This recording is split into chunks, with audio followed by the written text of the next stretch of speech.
sound parasocial AF, but thank you for keeping me company. Habibi, my best and really only friend, recently joined army out of the blue, and you've helped me keep it together these past few months.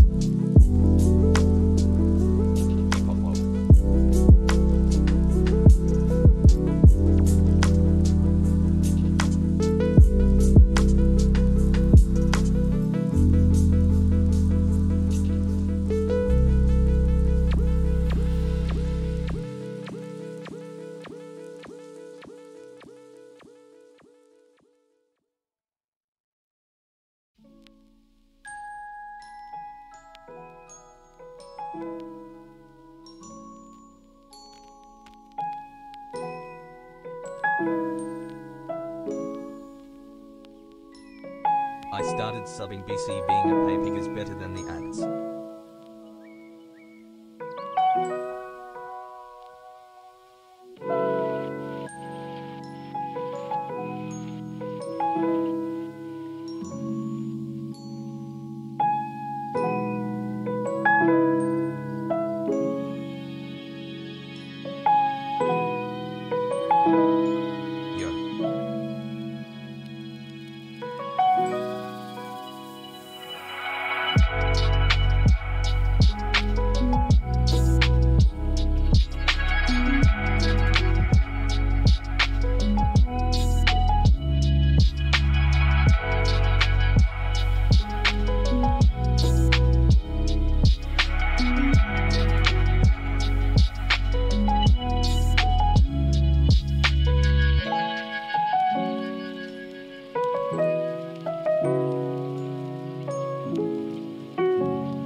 Hassle.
Soviets are about to launch a nuclear bomb that has semen in it that will infect everyone.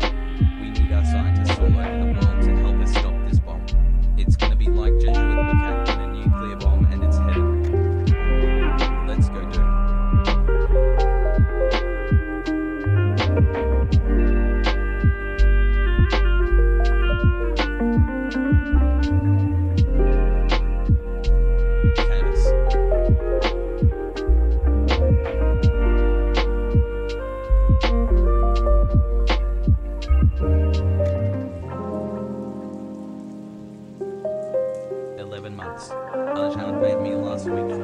Stunlock while eating, and now I am finally a free man.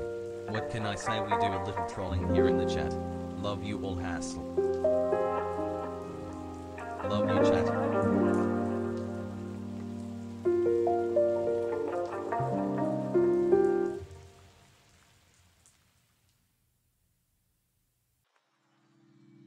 Two months hassle, hassle, hassle.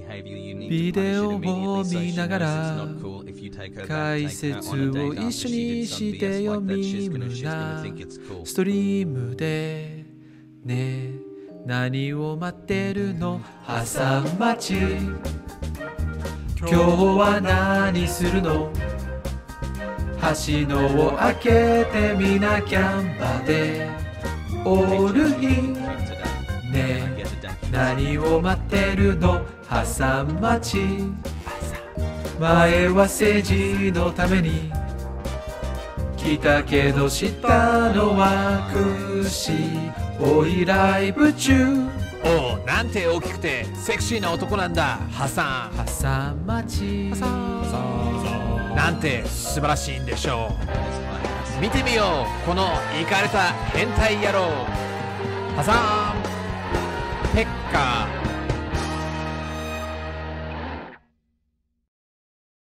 What's going on, everybody? I hope everyone's having a fantastic evening, afternoon, pre-noon, no matter where you are in the world. I'm Hasan Piker, and this is the HasanAbi broadcast coming to you live from sunny California, Los Angeles. We are live and alive, folks, and I hope all the boys, all the girls, and all the MBs are having a fantastic one. It is Tuesday, August 17, 2021, 11:08 a.m. And I'm early. And you already know what the deal is. When I'm early, you know there's a lot to cover. I'm looking a little bit drippy today. I'm wearing the Reconstruct shirt that I got while I was on the friendship stream with like offline TV in Austin and no one else. And of course, you know, Valkyrie and Leslie. And no one else. I mean, there was no one else. It was just me, Austin, Valkyrie, Fusli, and Pokemon. It was really fun. Really fun broadcast. Not a single other person was there.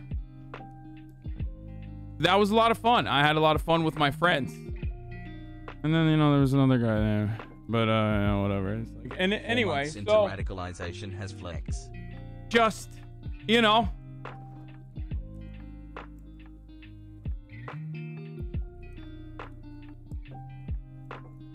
Press conference ongoing on Afghanistan, by the way. Oh, shit. I mean, we can just fucking tune right the fuck in and see what... Oh, my God. What is this Crypt Keeper Andy over here? He's... Why do they have a literal corpse?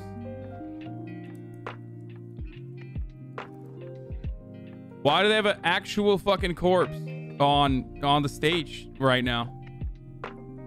Anyway, a little bit of personal news. Yeah, we'll get back to the hollow guy on stage in a second. But a little bit of personal news. This morning, I Give me that woke up. I was super excited to go work out because, like, it was basically the third week after my back was fucked up, right? Third week after my back was fucked up, and I felt no pain whatsoever. And I was like, this is great, this is great, this is great. And of course, my trainer was like, for today's stream. Let's have a good one, chat. all right, let's do some, let's load your back up a little bit. Just like a little bit, not a lot, just a little bit. I was like, sure, let's do it. Boom. I do like one fucking back exercise. I sit down and I'm like, that's great. Now my back is fucked up again. Now, I don't know if it's going to be like a permanent, if it's going to be like another, 3 weeks. I'm still standing. It's not as bad as it was when I originally got the back pain. I was literally excited as fuck. I was actually excited as hell to play some basketball with the FaZe people. Tomorrow night. So I'm a little upset. I don't know if I'll be able to. Do I do yoga? Yes, I do. So part of the reason why I have this, insane, never-ending back pain is because I sit down a lot. I sit down a lot. I sit down all day. You guys know this already. And because of that, my hip flexors are constantly like this. Okay, they're constantly squeezed up, so they don't get a good stretch. So whenever I'm doing like any sort of back related exercise, I'm supposed to load on my hip flexors, but because my hip flexors are so weak, because they're constantly in a flex position, they're so weak when it comes to stretching out and activating my glutes and helping activate my glutes, I end up transferring all of that load over to my lower back. And yes, the anterior pelvic tilt is fucking terrible. So I ultimately end up loading my lower back like crazy. Announce you're live on Instagram. I already did, Yulda Shev.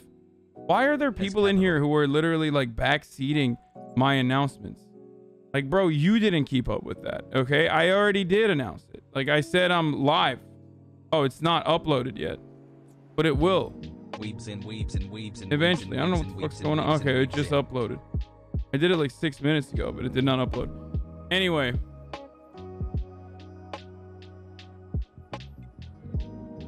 Shishas. You probably already tried, but I can vouch for diclofenac gel, brand name for Voltaren. Brand name Voltaren for muscle-based back pain. It really helps me. I probably should. You should get a standing desk. Hey, chat hassle. Yeah, you're right. I probably should buy a standing desk. Because right now I'm sitting down on my seated desk. You know? Drink your water. Have a great stream. Right now I'm actually standing up on my seated desk. That's how short I am in real life. It was a lie. When I said... When people said that I was 6'4", they were fucking lying to you. Like, actually, all streamers are like 4'4", and I'm 5'4". And we just keep up this lie that we're all like I'm 6'4". Like, we all have to get together and basically lie to you about our height. And that's why Dr. Disrespect got banned, because he wanted to come out with the truth. He wanted to be like, listen, I'm the 2-time champion. I'm actually 5'11". You know what I mean? Like, he wanted to finally come out and basically admit that he's like not 6'8", and he's actually like, 5'8". That's why he's like, taller than everyone else. Hasan, but is there any chance Jagmeet Singh ever got back to you about doing an event for the Canadian election? The Conservatives just went all in on 14 words dog whistle. Which is like Los Santos, the women are taller than all the men. Yeah. I sit writing code watching you. Buy an inversion table. I sit writing code watching you. I don't know what the fuck that is. Anyway, I don't want everybody's own like personal fucking Amazon links for whatever kind of back thing that they have going on. Okay, I promise. Anyway, that's all for my personal news. My back's fucked up again. Yay. Let's get started. There's the White House press secretary Jen Psaki is supposed to be holding a press conference right now, but instead we have this hollowed out shell of a human that is speaking at the press conference. They are talking about the Taliban and how we fucked up. Who could have seen this happening? Who could have foreseen this, folks? I mean, that's crazy. I'm so shocked. So let's blast off. Daycare is open. I'm live and making fun of people who are confused about why the Taliban took over and why they're and the embarrassed media class screeching for permanent occupation. 3 months, Pog. Later, I'll have some Afghan activists for Hasan, love you, Hasan. on to talk about the future. Also, Big Dick Biden, get in now. www. I wrote so much. Twitch.tv/HasanAbi. Okay, maybe I don't need to write Big Dick Biden. Okay, this like didn't fit. It didn't fit when I said Big Dick Biden. So I'm just gonna keep it as is, okay?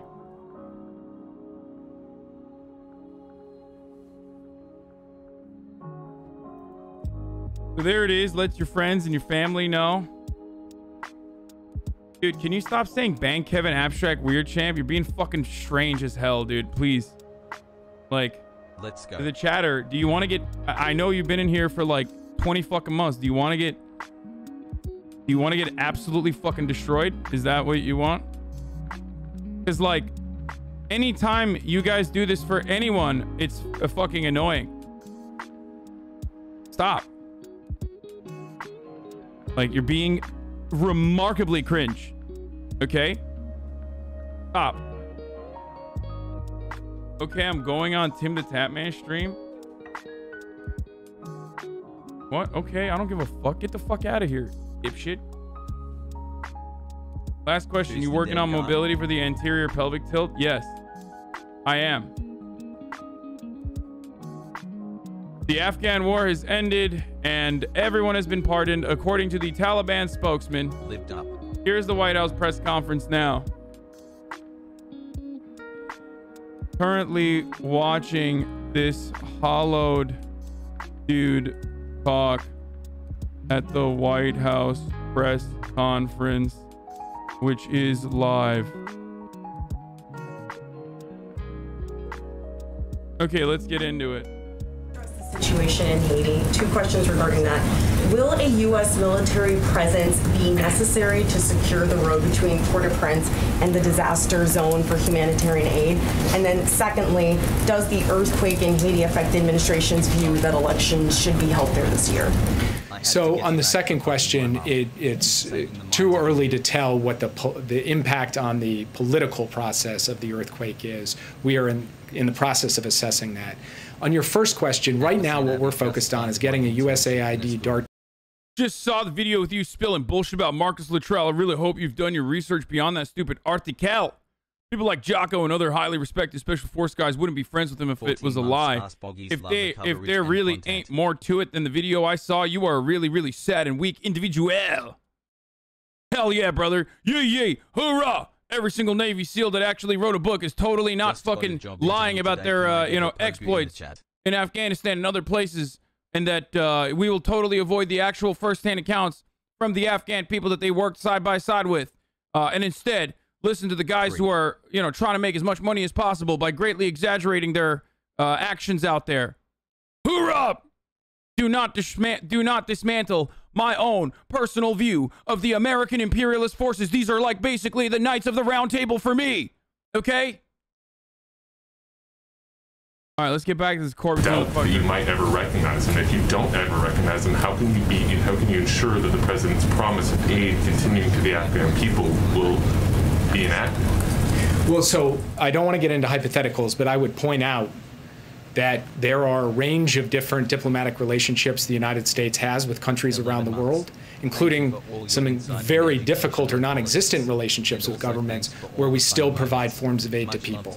And I will leave it at that because we're not at a point yet where we can speak directly to how things will play out in Afghanistan, but that's at least a partial answer to your question. I know you guys have many more questions. but I think probably your patience with me is also wearing a bit thin. So I will leave it at that and get back to work. Thank you. Take my question. Thank you. COVID safe. You are milking the Taliban more than the U.S.? You're right. 20 years of foreign policy failure, hundreds of thousands of people dead, finally coming to a close in my goddamn lifetime, and I'm actually covering for 3 days in a row, which means I'm milking it, dude. Incredible take, sir. It's like if World War II ended while I was a fucking reporter at the time, and someone came up and was like, I cannot believe you're talking about World War II's end for 3 days in a row. There's more to talk about, like the stevedores. What are you doing here, sir? Why are you milking the end of World War II? Like... A mix of SIV applicants and third country nationals. Do red scare politics now, sir. What are you doing now? The intention is to have additional flights out this morning. There's obviously going to be operational updates that will be provided on a regular basis by the Department of Defense. But as you saw them, motherfucker said nothing like World War II. Okay, it's exactly like Vietnam. So it's like covering the end of Vietnam. Except it's worse than Vietnam because we've been there for 20 fucking years. And also, the forces that we left behind buckled in 72 hours. At least the South Vietnamese formation that we left behind stood, stood against the North Vietnamese for like, what, 2 years, 3 years? These motherfuckers couldn't withstand a week. Ways that mayors across the country can work closely with state and local courts to set up eviction diversion programs in their city. This meeting is just the latest in our efforts to communicate and work with local officials to ensure we're getting assistance out to keep people in their homes. I know we've been here a while, but I know there are lots of topics out there. Go ahead, Josh. Thanks, Jen.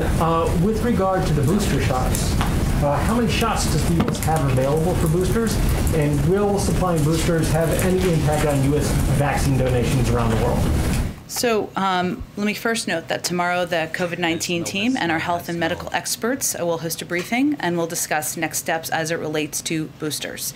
I would also note for your planning that you can expect to hear from the president on this topic as well following their briefing. So I will leave it to them to provide additional details and to answer what I know are your good questions about data and an understanding of what leads to decisions along those lines. On the supply component of that, I'm sure. Okay, this is like boring COVID booster shit, except we're gonna listen to this Danish guy. I'm not American, I'm Danish, but I know for a fact you don't have anything to back the shit you are saying. These are both articles saying it's bullshit and vice versa. How do you know the shit you are reading is 100% the truth? It's called the profit motive. Navy SEALs that oftentimes talk about their exploits from the Middle East and other missions that they're involved in are usually doing it because they have everything to gain by lying and absolutely nothing to lose by saying what the truth is, because most of the stuff that they work on is classified. So ultimately, they want to make money.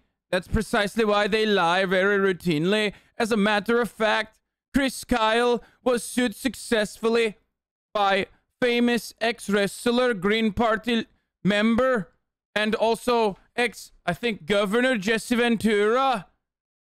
And even after Chris Kyle died, Jesse Ventura successfully sued his wife for lying about fighting Jesse Ventura. Chris Kyle also lied about shooting black looters in the aftermath of Katrina. Perhaps if you're from some Daneland, you should focus more on your own history and let someone who knows more than you talk about the American Navy SEALs, okay? Dumbass fucking, watched a bunch of Joe Rogan episodes, so he's like, oh my god, like, I know more than you. I know more than you, I'm Danish. 10 months chat pogo, love you, Hasan.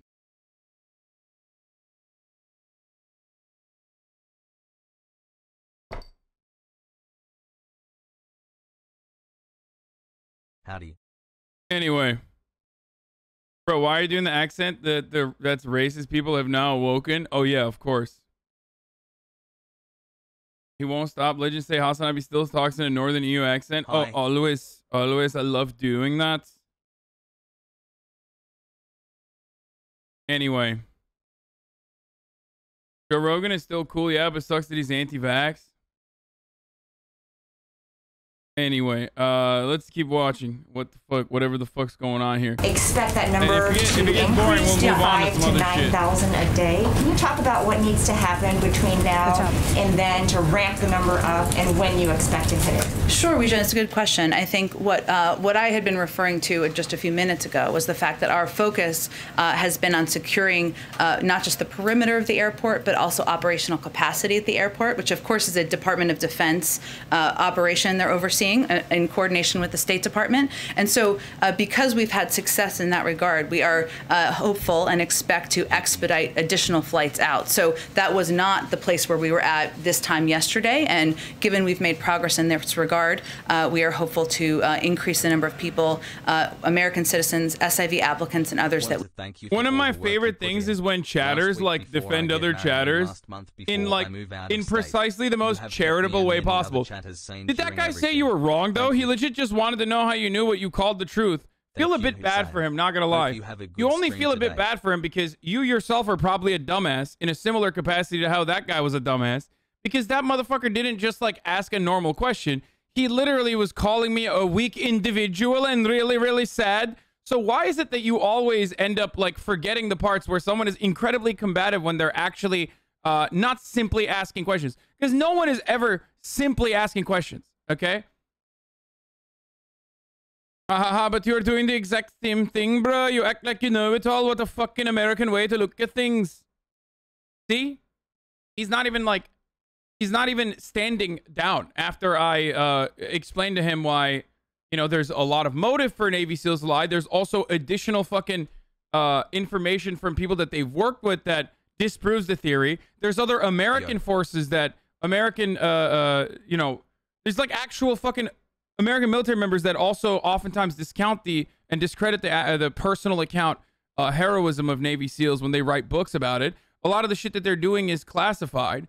So it's like, you know, they have everything to gain from just like lying, because most of the other people that are still working are not going to go out and like say this is completely false.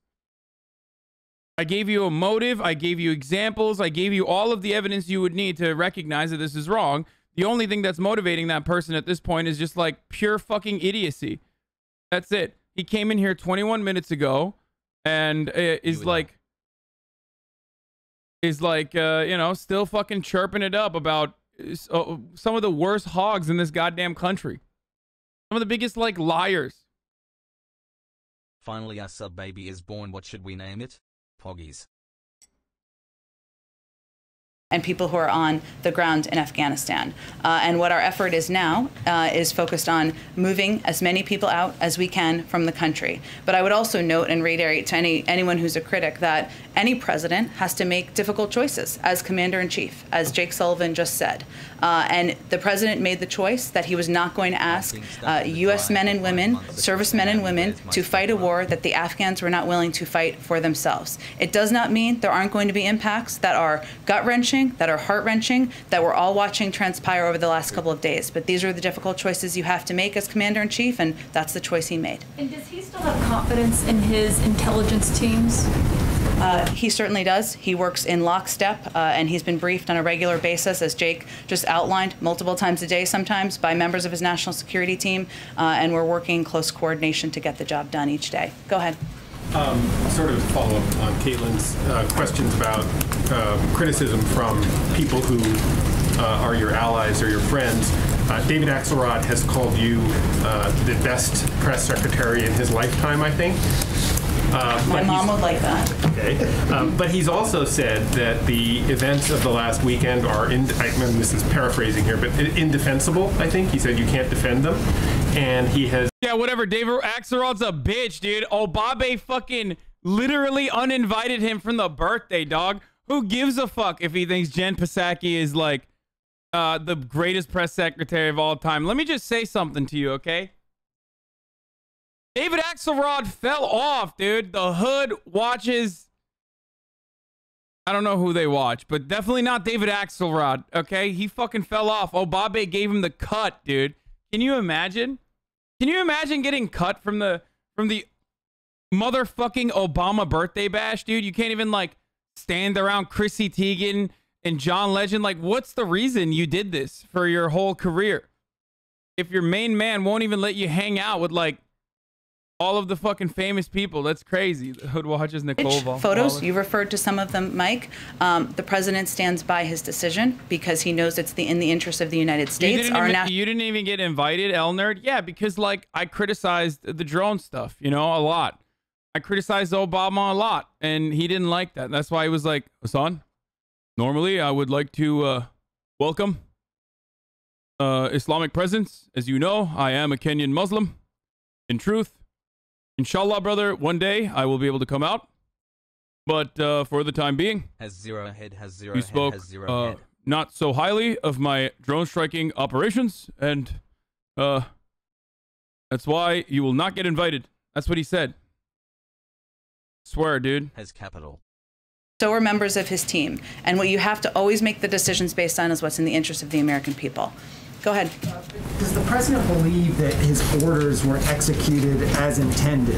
In these past couple of days, obviously those images that we've all seen, I mean, is he assessing blame at all for that? And is he just, does he feel like he ordered the military to do certain things and they did it as intended?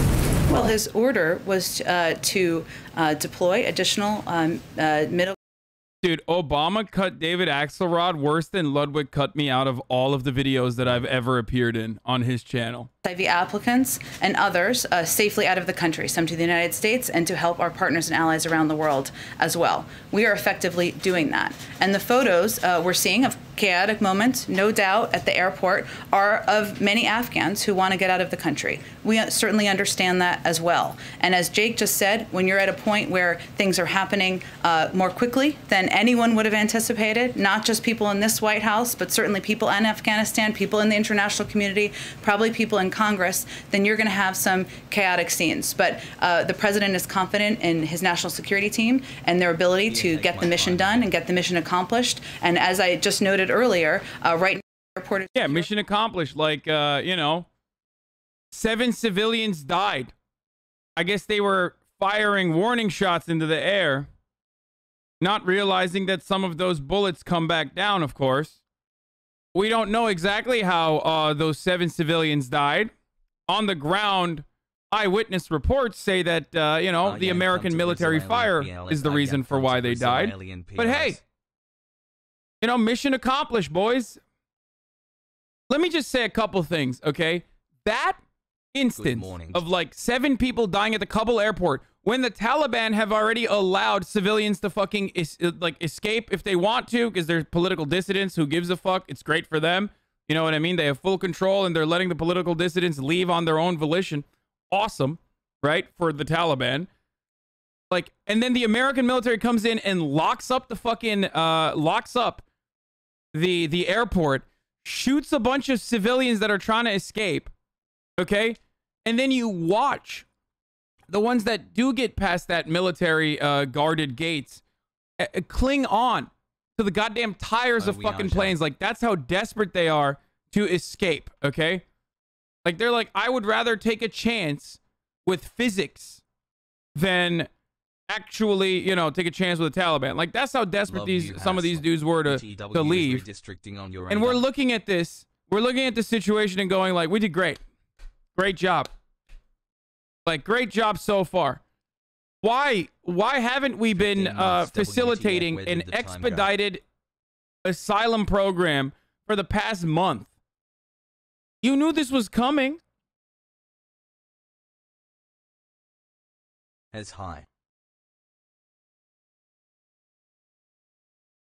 Somebody said they didn't shoot. Who's right? Did they shoot them or not? Bro, there's literally video footage. What the fuck are you talking about?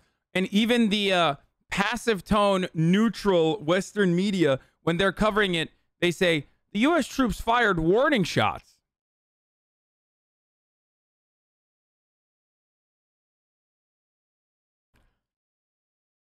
Yeah, I saw that dog on the plane too. Yeah. Can anybody hear me? Please help me. I don't know. I don't know what that is. Like, I don't know what was going on there. Like, too large for the vent. Sedge, please help me. Can anyone get me out from this vent? Hello? Arjan? Did you see the news that planes landed in Qatar had human remains in the airplane tires? Yes, I did see that. Someone actually DM'd me that shit. saying that like human remains were still, you're acting like they shot them point blank. Wait, what? Bro, dude. I hope you have a similar situation in your life where you and your family are both in a similar dire situation where, like, you know, that's the only fucking way that you can escape. And then someone literally shoots, like, fires, you know, warning rounds above your head. And then that round fucking falls on you then in a video game, of course, so that you can comprehend how devastating and how inhumane that situation is. Because I don't think there's any other way you will personally recognize the situation at hand. That's such a psychotic fucking take, dude. Bro, you're acting like they were executing them point blank. Oh, so it's not a big deal then when they fucking got murdered, ultimately. Never mind. So sorry. I apologize for that, okay? I apologize for my dangerous rhetoric. The point is, the carelessness in which we deal with Afghan lives. We do not care about the sanctity of human life when they are brown, okay? Especially when they're brown and Muslim, okay? Do you comprehend that? That's the point I'm trying to make.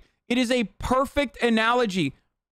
Both the media coverage of the 7 people that fucking died, both the media coverage of the 7 people that died, and also the American military's involvement in the situation, and now the subsequent victim blaming coming from, like, you know, the bootlickers, dick suckers of the American military coming in here and being like, dude, there's no other way to deal with this situation. Like, whatever, bro. What the fuck?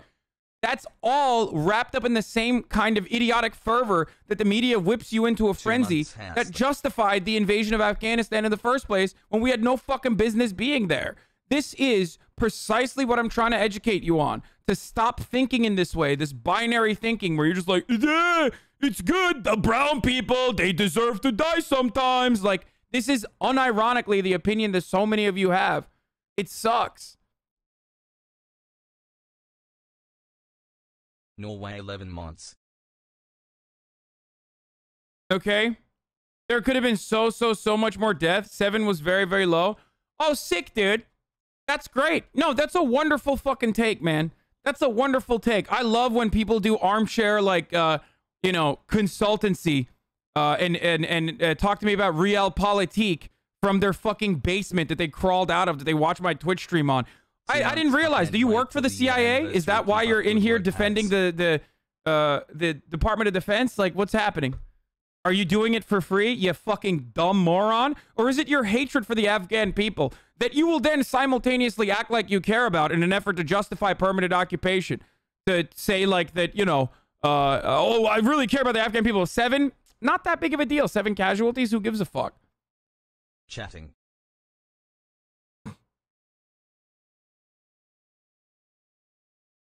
That's what I'm saying, though, because you don't personally care. You literally do not care. And there is no better representation than your lack of care than to defend the American military's, like, final fucking moment where they shot at, in the vicinity of, in the direction of, or shot in the air and ended up fucking killing a bunch of goddamn Afghan civilians. You don't care. You don't care about them. You just don't. And to turn around and just being like, oh, well, you know, 7, it could have been worse. Poop. Okay, dude. Well, only 3,000. It could have been worse on 9/11 if they were fucking a little bit better at, like, hijacking planes. Like, that would never work. That's not an acceptable thing to say. You understand that, right? That's a ridiculous fucking thing to say. Hundreds of thousands of Afghan civilians fucking died so far, okay? That escalated under Donald Trump. Under Donald Trump, it escalated to a degree that it had not been at since the original fucking... I know there was a stampede too. Shut the fuck up. We took a fat L plus what old plus we're getting ratio. 7 equals 3,000, you right? No. Oh, really? So we're just going to look at pound for pound numbers then. How many Afghan civilians died in the past 20 years? Because the argument is how much you care about the sanctity of Afghan citizens, right? How many Afghan civilians died? Since the beginning of the fucking invasion, dude. Huh? How many, motherfucker? Talk to me about that. It doesn't matter. Look, literally, in the past 20 years, 12,000 American military members died, okay? It's like, you don't give a fuck about the numbers as far as, you know, brown people. Let's be real. Let's be honest with one another. you are a dumb American Western hog, ultimately. It doesn't matter if you're a liberal. It doesn't matter if you're a Democrat. It doesn't matter if you're a Republican. Like, you want to feel better about yourself by saying, like, I'm going to pat myself on the back here. I really do care about the, Afghan women. That's why we need to keep doing, like, military occupation. No, you're just ultimately, you cannot shed yourself of the American imperialist mindset, the conquest attitude that you have, because you're a fucking hog deep down inside. You are fearful that, like, other countries might come out and get you, or might actually threaten your hegemony, okay? Your position in the world as the world leaders of the world police. Deep down inside, it makes you feel good that you're doing a little bit of colonization. Not you personally. You're just eating your treats. You're a treat boy. You're fucking, going to Applebee's and having $5 jalapeno poppers with your other fucking pathetic loser friends, while all of those other fucking 18-year-olds are dying out there, getting their dicks blown off, getting their shit pushed in by some fucking dudes wearing flip-flops, using guns that they got the last time around when they were fighting against the USSR, okay? You're getting fucking beamed by goddamn batteries that they picked out of the trash at a fucking forward operating base, okay?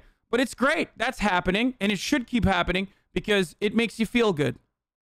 So whenever there's someone that says to you, no, that's actually unacceptable, and what the media is telling you with respect to, like, helping the Afghan citizens as this, like, civilizing force of imperialism is a complete fucking fabrication of falsehood, a lie. Here are the facts. You still turn around and you're like, only 7 people died last night. Come on, what are we doing? You don't care about the Afghan people. You've never cared about the Afghan people. You care about not being embarrassed. You care about the American superpower not being embarrassed. And it's a natural feeling to have. Ultimately, you will be able to fight back against it, push back against it, finally, through some critical thinking, be able to no longer feel that way, because you don't have to feel that way. You don't have to defend America and constantly fucking be like, oh, well, there must be a reason for why we should keep, we should keep doing this. Like, we should just keep doing permanent occupation. Okay? There isn't. You don't have to fucking defend them. As a matter of fact, most Americans don't give a fuck. Okay? Most Americans have checked out of our imperial efforts in Afghanistan. A lot of you are, unfortunately, bi-coastal elites, neats, living in your fucking mother's basement, not really working. You're hyper-focused on the news. It comes with the territory. You're on Twitch. You're watching me. That makes sense. So you are, like, tapped the fuck in. Most average Americans don't even give a fuck, okay? They don't. They don't. We lost the war in Afghanistan. They don't want to fucking, they don't understand why we're spending millions and millions and millions of fucking dollars a day just to stay there. And Joe Biden did the goddamn right thing. Stop fucking defending American imperialism by trying to appeal to the fucking humanity of Afghanistan, the citizens of Afghanistan that you don't give a fuck about. I'm sick and tired of this bullshit, dude. What are you, do you work for fucking Lockheed Martin PR? Like, what? Why are you in here literally repeating State Department propaganda points? Like, you're doing it for free. You fucking pathetic r/neoliberal Reddit browsing loser. You get your fucking talking points and you sound like Ben Shapiro in here. God damn, dude.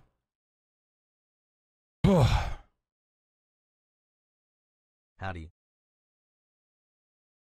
Okay.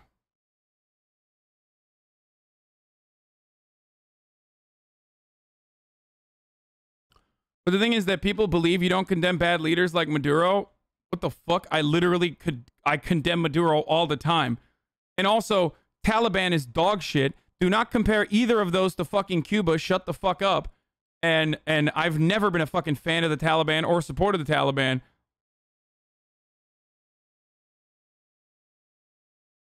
I get it. U.S. had to pull out, but what is the future of Afghanistan? How can it be made better as a neighbor of Afghanistan, India? Yeah, don't worry. We're going to fucking have a conversation with some Afghans in a little bit, okay?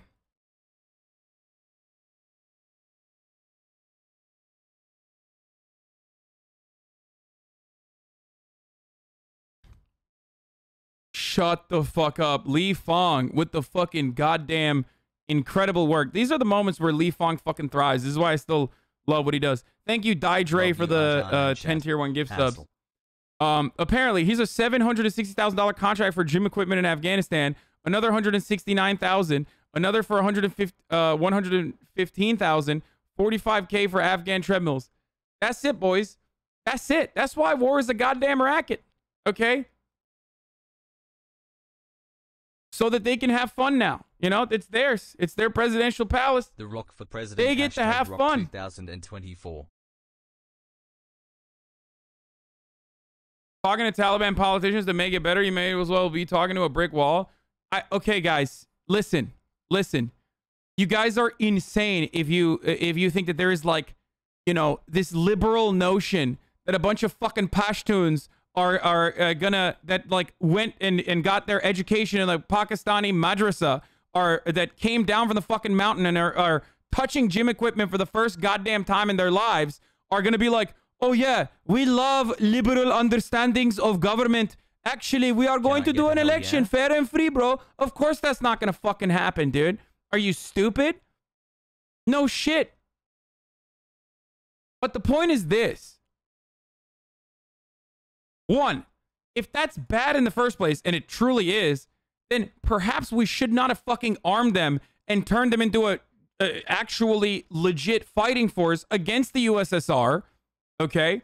Because Almost that's what we did. We did do that. We did that. Remember that, okay? And then consistently agitated and used them like a fucking weapon to wield, and then ultimately give them the entirety of Afghanistan in a fucking backdoor deal, leaving the Afghan people behind. We created the problem, okay? We are, as America, we are the #1 fucking fans of the Taliban, okay? The #1 fans of the goddamn Taliban. And us being there on top of the fucking Taliban, which was inevitable. Their takeover was literally inevitable, okay?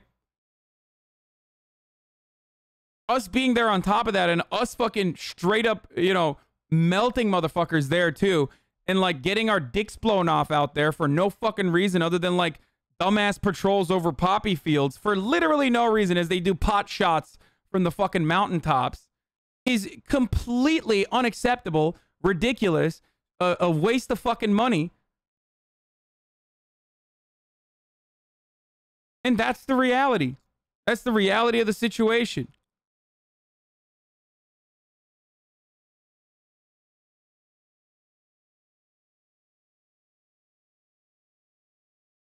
The angle that you should be getting upset at is the carelessness in which the American military and the American State Department treated the Afghan citizens. Unlocked on today.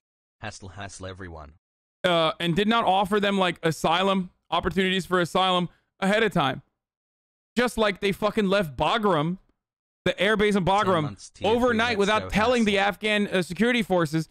And then they turned around and they were like, oh, it's the lack of communication on their end. It's like, motherfucker, you literally didn't tell them when you were leaving. You told them you were going to leave, but you didn't tell them exactly when you were going to leave. And then when people asked you why you left, they were like, without telling them, they were like, well, of course, we can't communicate it because, you know, it's a matter of, it's classified information. We wanted to protect our troops. So that's why we left without telling them.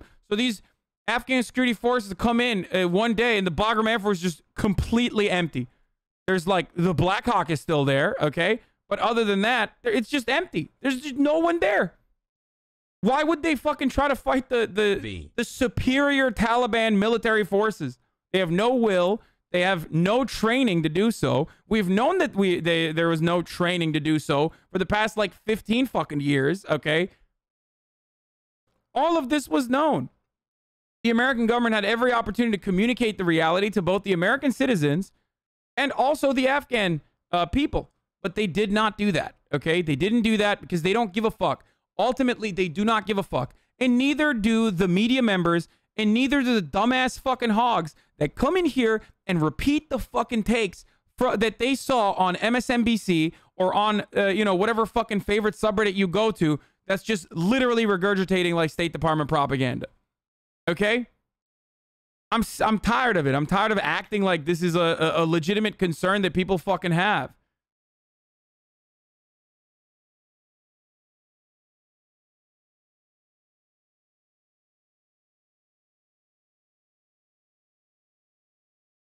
Hey, thank you, Central Committee, for the raid. Damn, I guess I missed subbing last month, Saj.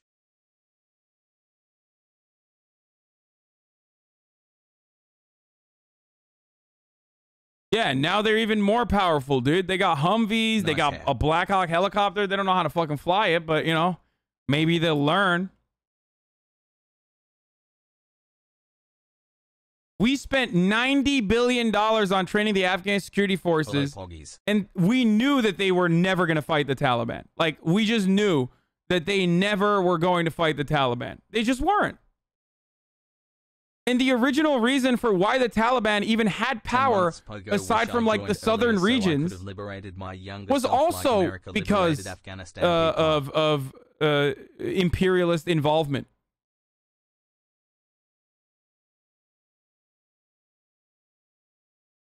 Imagine they managed to get it run and then they blow it up by crashing into the hangar. I mean, they'll figure it out. Love you, dude. These motherfuckers made like explosives. They made improvised explosives out of batteries that they fucking picked out of the trash, dude. You think they're not gonna figure out how to fucking fly a Black Hawk? I'm sure they will. Thank you. When there's a will, there's a way. Okay. Texas public school education.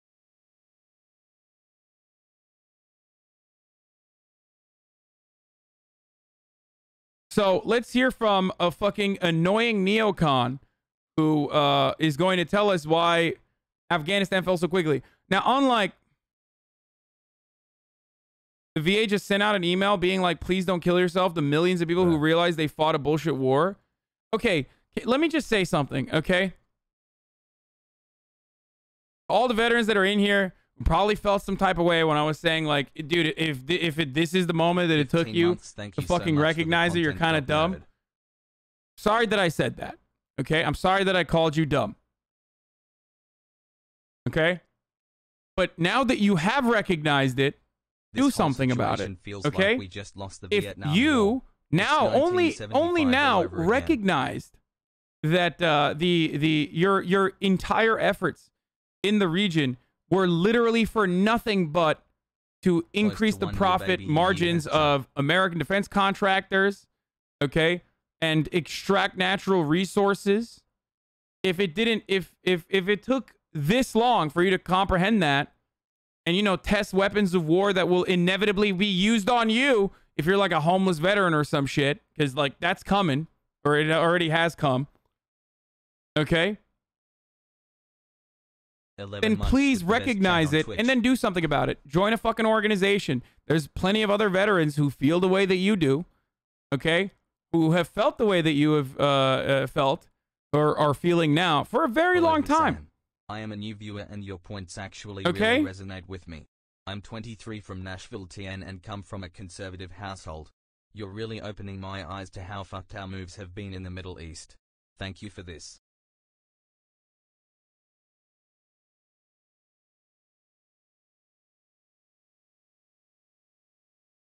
Try to spread your message in a positive way. It can make a big difference. Anyway, did the Mujahideen become the Taliban, or did they just fund / found the Taliban? Legitimate question.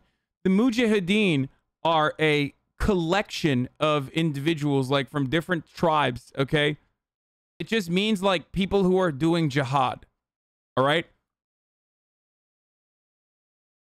The Taliban influence predominantly comes from Pakistan.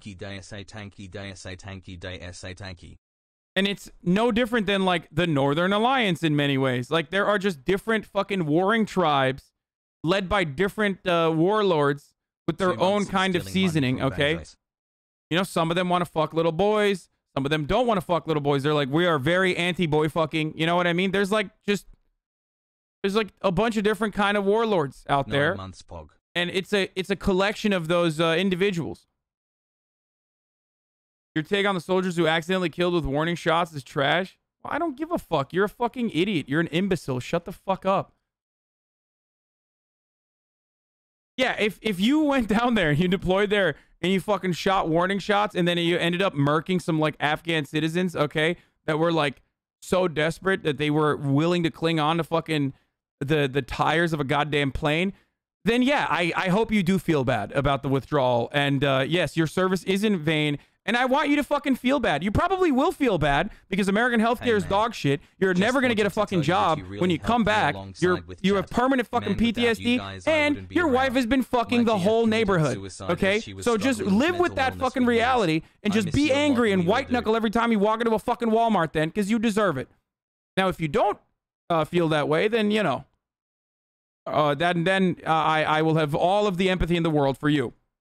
Okay? Hi, chat.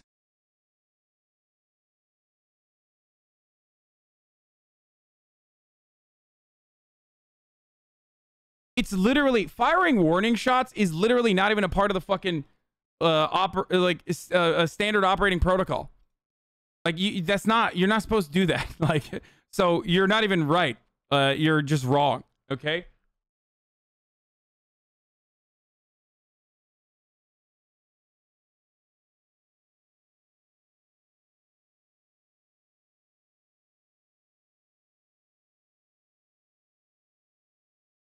Loving the streams and the podcasts 3.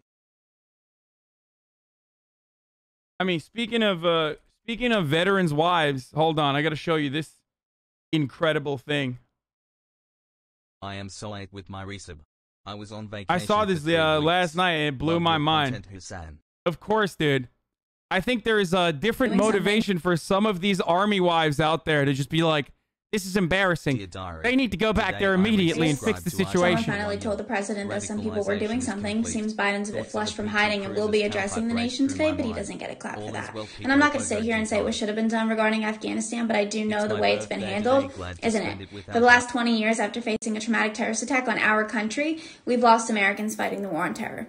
People have lost parents, siblings, children, friends, spouses fighting in Afghanistan. And to see the way things are ending now with the Taliban in full control and a lack of leadership in America, it's insulting. Lives are in danger. Our country has become pre-9/11 vulnerable again. And up until today, our commander-in-chief has been on vacation instead of addressing the nation in a... And it's getting a lot harder for me to fuck the pool boy if my husband is not actually touring. Okay?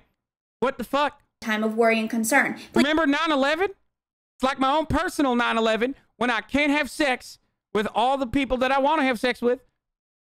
In secret. Please take your time. Address the nation when it's convenient for you. I didn't know building back better included the Taliban and being so weak and feeble-minded that as president you were hiding from the American people, but what a disgrace to this nation, honest to God. I respect our boots on the ground before I'd ever respect an empty shell of a man in a suit. And if you voted for Biden, I hope your feelings were worth it. It's great.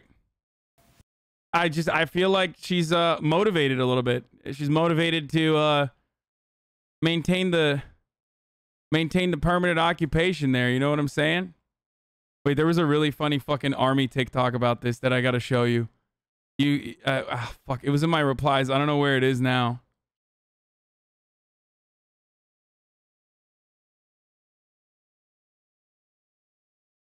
What is this? When I became a military spouse. Oh, yeah, it's this one. Hold on. When I became a military spouse, I thought I would get free stuff. What the fuck? Military spouses deserve drinks for free. Fuck this place. Oh, my God, fuck this place. We serve our asses off way more than anyone. Yeah, they do. Yeah, why doesn't she enlist? This is so funny. When you're deployed and see that your wife spent $51.47 at CVS at 3 a.m.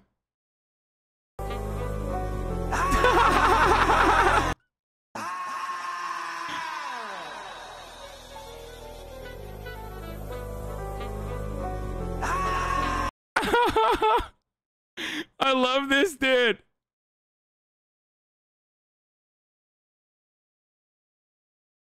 I don't get it. Please explain. That's the cost of a Plan B pill. It's saying that someone nutted in this dude's wife, and she went while you were deployed, and she went and got Plan B at CVS.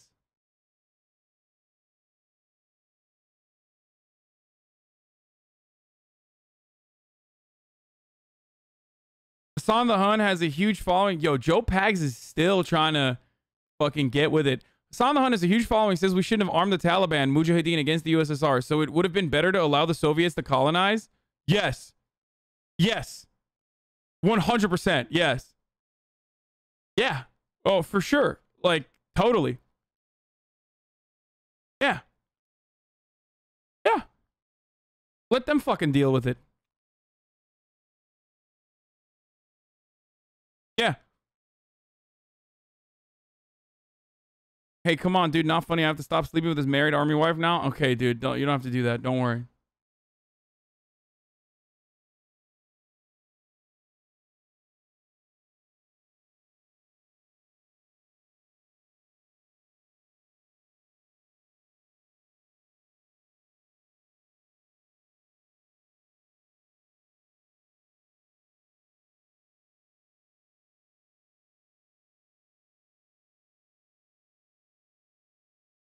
Someone in chat is looking at their bank statements right now. Oh, for sure.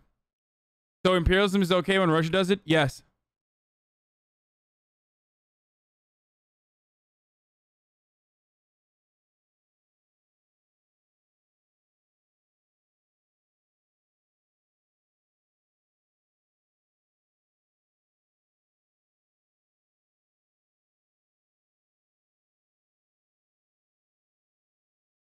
Can you elaborate? No.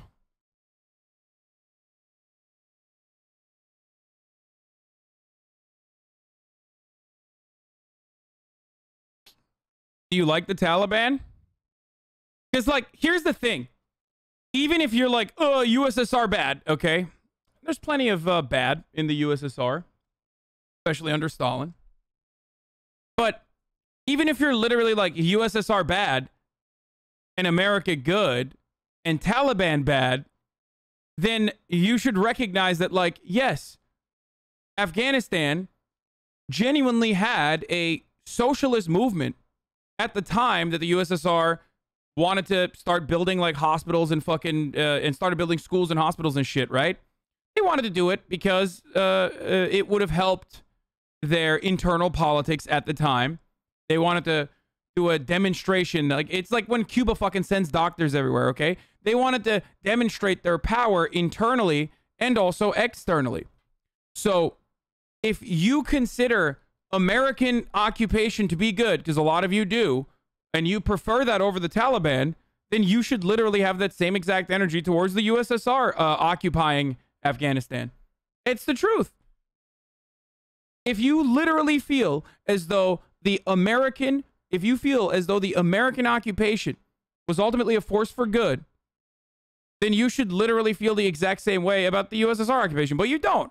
Because you only care about fucking American imperialism. And that's the point I'm making. And the USSR did a bunch of fucked up shit, dude. They literally melted villages, okay? Not dissimilar to what the United States did. Wait, so you think the US occupation was a force for good? Absolutely not.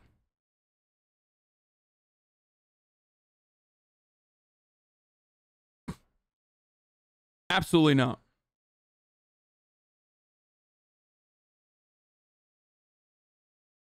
But the difference is America is single-handedly responsible for the Taliban. Like, they are responsible. Well, not single-handedly. Pakistan, too. Regional ally, of course. But, like, the reason why there is a Taliban to begin with is because of us, because of America. So, yes, leaving the USSR on its own would have been better off overall for Afghanistan. For sure. 100%. Without a doubt. No cap. Okay? On God. I'm as fucking straight-faced about this as I would. Let them deal with it. They're going to fuck it up anyway. Let them fucking deal with it. How did they melt villages? With their goddamn fucking helicopters. What do you mean, how did they melt villages, dude? Once the Mujahideen started fighting against the USSR, and they did, like, brutal fucking shit to them, to their soldiers and shit, even ones that surrendered, they literally turned around and fucking rolled over entire villages and melted Pashtun people like it was nothing. Like, exactly in the same way that the American military does. The fuck do you mean? They're a world superpower at that point. Of course they did that. It's fucking wrong, abhorrent, awful.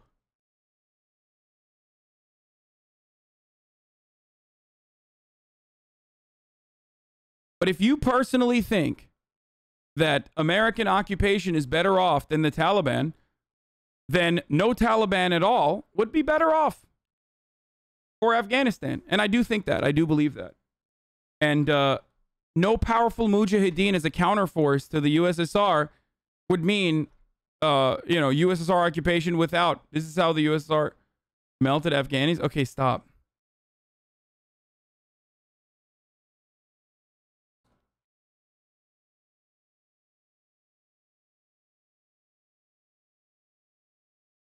Nah, the American military is never killed.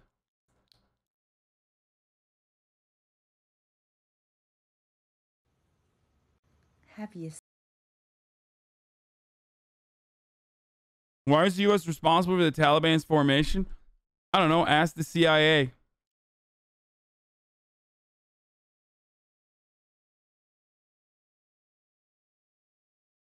USSR also committed mass rapes before the insurgency. Why did the USSR invade Afghanistan? There was a socialist movement. They were trying to make a fucking stronghold in the Middle East or in the Asia region. Okay, if you want to get technical with it, because people get mad at me when I say Afghanistan, Middle East, whatever. I'm using it as a catch-all term, even when I'm talking about North Africa. They knew that there were a boatload of fucking minerals there. Okay, and it would have made them look good internally. It would have been a show of force. As they were coming on to the tail end of their reign as the USSR, as a superpower. That's why they did it in a near identical capacity to the United States. Okay?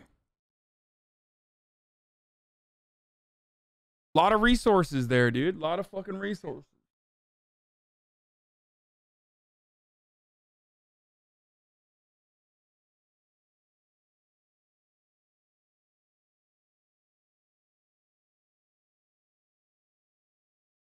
Lowest survivable wage by state if you change topics later. Ooh, I like that. So we are going to... What is this? I'm not interested in your hot takes about Afghanistan. Dude, I don't care about this guy, okay? It's so cringe. Like, it's so embarrassing. It makes me, like, you know, it makes it really hard. XQC doesn't believe your mineral theory. Because XQC questions destiny on Afghanistan? What? What do you mean? Why didn't he just fucking ask me about the mineral theory then? There are pipelines that you can control. There are minerals ripe for extraction, okay? Incredibly important minerals for, you know, smartphones and shit like that. And also there's poppy fields that you can, like, make dark money for. Dark money funding is huge for special operations, okay? This is how the CIA funds itself. This is also how, because you can't get like tax dollars and you have to have accountability and accounting for how you spend those tax dollars. So what you end up doing as a part of JSOC is, you know, sell poppies and take the money for that and like fund another insurgent group, for example, like in the same way that we did with the Pashtuns, okay, or with the Mujahideen. So that's really important. Afghanistan, under the occupation, became like responsible for 95% of the opium production or poppy production for opium that would make it to that would turn into street level heroin. Okay, I'm not talking about pharmaceutical grade like opiates.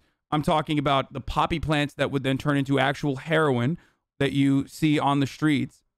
Okay, so that's profoundly important. For, you know, our strategic interests as our clandestine operations need to get funded, obviously, and the American taxpayer is kind of a pussy when it comes to, you know, funding some of these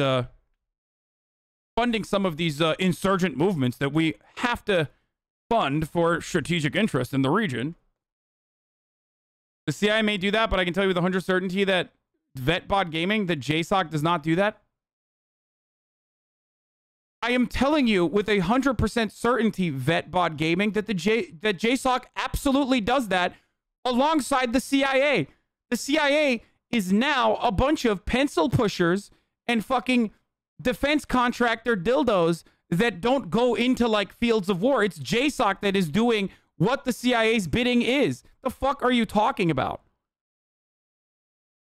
What do you think? Like, you think we're still doing like Tom Clancy style, like CIA agents are coming in and like fucking, you know, doing Steven Seagal style hand-to-hand combat in poppy fields and shit? No.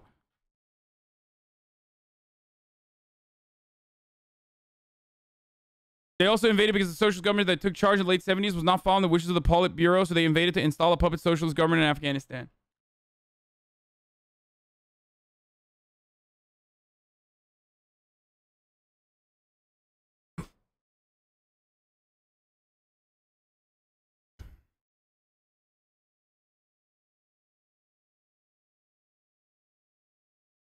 2010 Afghanistan's lithium deposits were valued over $1 trillion. By the way, this was identified before 2010. Like, this is being covered in the New York Times in 2010, but the USSR had mineral maps going all the way back to the fucking 80s, dude. It's not like this was a shocking development in Afghanistan. Like, everyone fucking knew. Even before we knew what to do with those minerals, we knew that there were a fuckload of minerals. Extracting minerals in a war zone? Wait, what do you mean? That's like kind of the whole reason for war. What, you guys think war is waged because like there are good people and bad people and the good people want to fucking win over the bad people? That's literally the entirety of war, is resource extraction, exploitation, subjugation. Like, what are you talking about? That's literally why war is waged.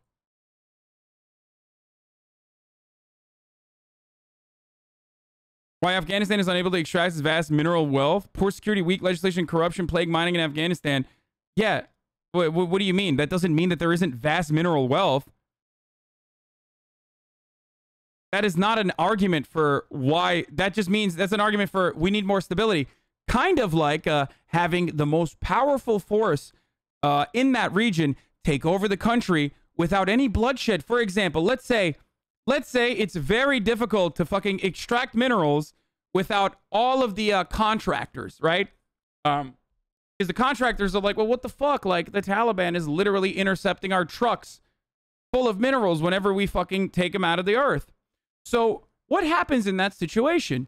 Well, you need to fucking install a different government if your puppet government that you've installed is not doing the job. And you know for a fact since like 2012 that your security forces training program that's costly, that's like $90 billion, is also not working because you know for a fact that these dudes are not going to be able to hold off the Taliban because, you know, you already fucking trained them.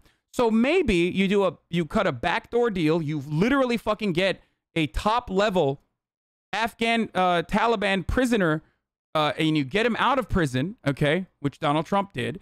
And then you start negotiating with the mullah and you negotiate a backdoor deal to ensure that there is a peaceful transfer of power. Okay? That peaceful transfer of power then ultimately will ensure stability, because if it's the most powerful militant group in the region, then them having control over everything will mean that as long as the conditional transfer of power implies that you can extract the minerals because they don't have the fucking technology to do so, then you'll be able to come in with, you know, whatever contractors you have and get to extract the resources out of the fucking ground easily.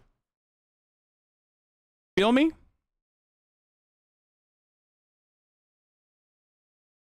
Opium production will end, lol. That's not true. The Taliban originally were I mean, the Taliban banned opium production, but that's not going to end. They make a lot of money off of it, and they don't give a fuck. There's no, like, ideological reason. JSOC have actually done a lot of good for the Iraqis and Afghan in the last 8 years. Dude, you are... Yeah, dude. I totally, dude. Yeah. When I think of doing good for the people of Iraq and the people of Afghanistan, I think of, you know, just firing rounds onto fucking crowds of women and children just for funsies. And, you know, facilitating hit lists, like targets on assassination lists. And, you know, making sure that we are protecting important resources. And striking civilian targets. You know, stuff like that. Just really good stuff, dude. Really good and important stuff. Did the CIA actually sell crack in the 80s? Oh my God, this is... this could go either way. We could watch this.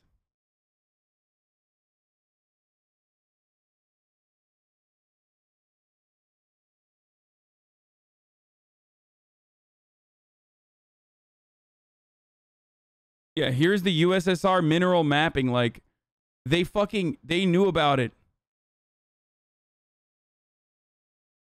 They knew about it for many, many years. Can't we just cancel people that use Taliban opium? What? Do you think that they should send in peacekeepers to everyone safe by... What? Send in peacekeepers to keep everyone safe by committing war crimes? What?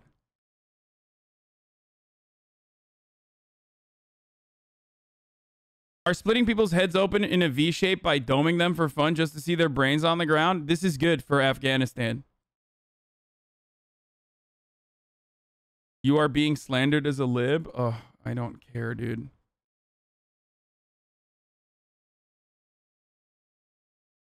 Capitalism breeds innovation. Capitalism. White liberal, white liberal, white liberal, white liberal, white liberal. It's true.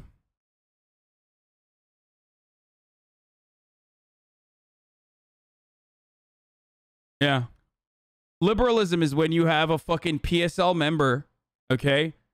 Like an outspoken socialist. Come on one of the, you know, most popular fucking broadcasts at the time and speak for an hour uninterrupted. Like that's liberalism, is when you do that. And of course, you know, Bolshevism or socialism is when you fucking, you know, tweet about how everyone is a CIA. My mom is a CIA. My mom is CIA because she didn't fucking give me chicken tendies tonight. And like posing with, you know, guns and stuff, like airsoft rifles, and act like you're a Zapatista. That's what fucking true socialism is about.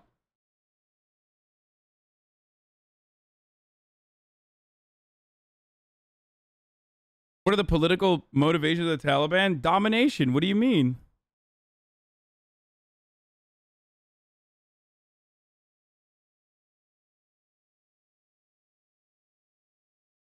Pete Buttigieg has a mineral map of Afghanistan.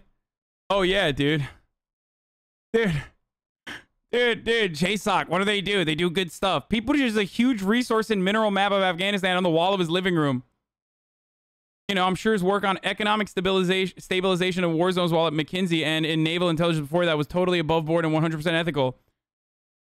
Literally, he takes a seat in front of his huge resource and mineral map of Afghanistan. But yeah, dude, I'm glad that XQC is or Destiny is questioning my takes on, you know, mineral mining, because it's currently too hard to fucking extract without you know, without proper security and stability in the region.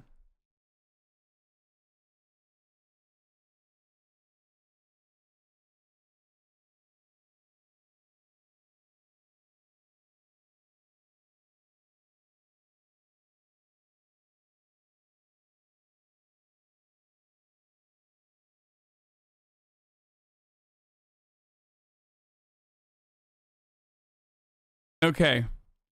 Now, let's get to the top of the hour ad break first and foremost, okay? No fucking no frills. Just straight ad breaks. That's what's going on right now. My back hurts so fucking bad right now. This sucks.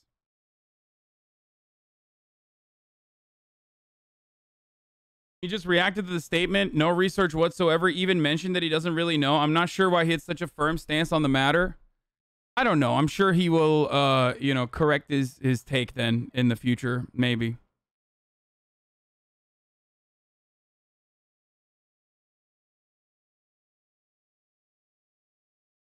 Mineral extraction and refinement requires infrastructure that doesn't exist there.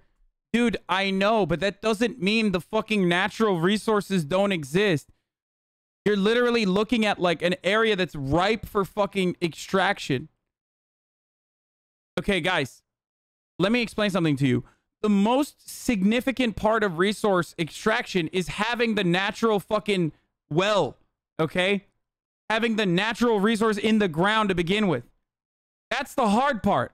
Once you recognize that, all you need to do is ensure stability in the fucking region and build the infrastructure. Not having the infrastructure, especially in a developing nation like Afghanistan that's been destroyed by fucking war for many, many years, is perfect, because they do not have the resources or the technical knowledge to be able to build the refineries. So Western countries will come in and do that so they can fucking extract it freely for the next 20, 30, 40 fucking years. This is at the heart of every fucking conflict on the planet. Oh my lord. How is this hard to comprehend?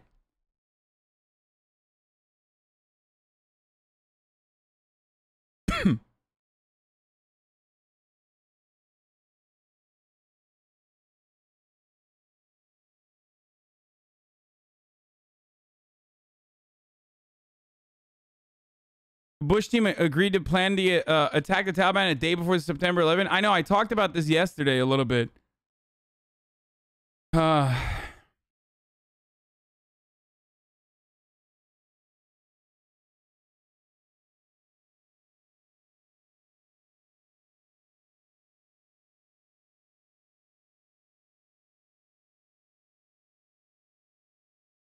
Afghanistan signs major mining deals and development push. I don't know why people are fucking questioning me on this. All right, anyway. Did we build that infrastructure? Not necessarily. Not like the refineries and shit, but we were extracting it. I remember, I forget who was talking about this, but I remember like listening to a journalist talk about the situation there. I believe it was like random fucking military members that decided like, this is great. These caves have so many fucking, you know, raw minerals and shit. And they had like literal fucking villagers and shit pulling the resources out with like, you know, blowing it up with like IEDs and shit out of the fucking ground because they just had no technical know-how. And the people that were like trying to train them also didn't have any technical know-how.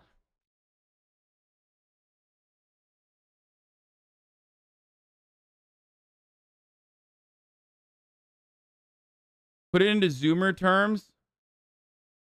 The land was submissive and breedable. Yes. Perfect.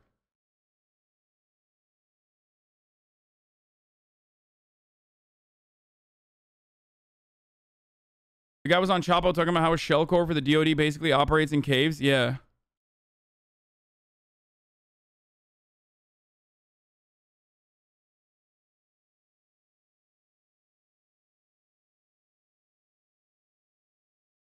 Okay.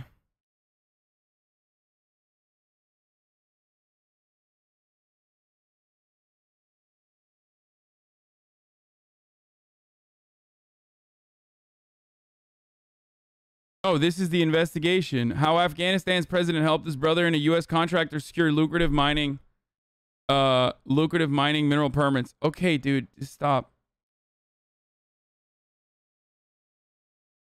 With the figurative stroke of a pen, the Afghan president Ashraf Ghani put his sibling into the chromite business with a tarnished U.S. defense contractor. And his wife, right? In 2019, SOS International, SOSI, a Virginia company with links to the U.S. military, won exclusive access to mines across Afghanistan. President Ashraf Ghani's brother is a major shareholder of a SOSI subsidiary. President Ghani granted this SOSI subsidiary, Southern Development, rights to buy artisanally mined ore. Southern Development operates a mineral processing plant on the outskirts of Kabul. The inroads made by SOSI and Southern Development into Afghanistan's mineral processing sector have roots in a 2011 initiative by U.S. Special Forces to work illegally with members of a pro-government Afghan militia on mining in the Kunar province. Although shut down after an inquiry, these Kunar projects have since been quietly restarted as a private venture and are benefiting those closest to the president.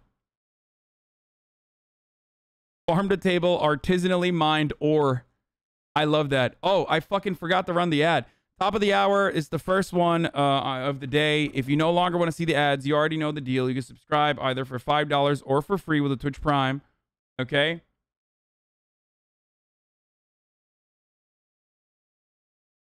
And, or you can use an ad block or a VPN.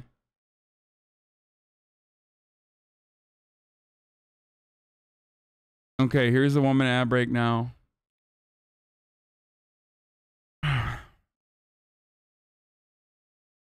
Amazon Prime is not free. I know, neither is free college. But it's obviously, if you have Amazon Prime, like, it's free if you have Amazon Prime, and most people do. And you can literally steal someone else's Amazon Prime and use it if you want.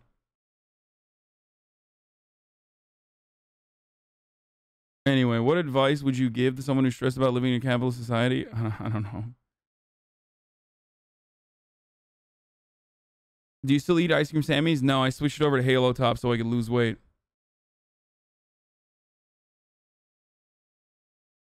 Someone today who talks politics on Twitch called you a liar for saying we were in Afghanistan for minerals. Dude, if you want to be blinded by misinformation, then watch that person, okay? It's that simple. If you want to know how it works, If you want to know, and I do fuck stuff up sometimes, don't get me wrong, but like, you know, then come here. That's it.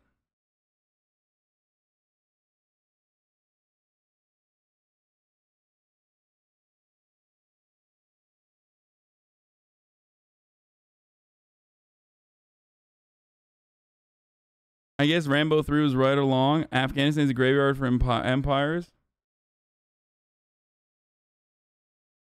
Halo Top does not fucking slap, dude. It's so nasty, actually. It kind of pisses me off. Like, it's so... Halo Top, like, I used to love Halo Top, but now, every time I have Halo Top, there's... What is it called when it, like, crystallizes?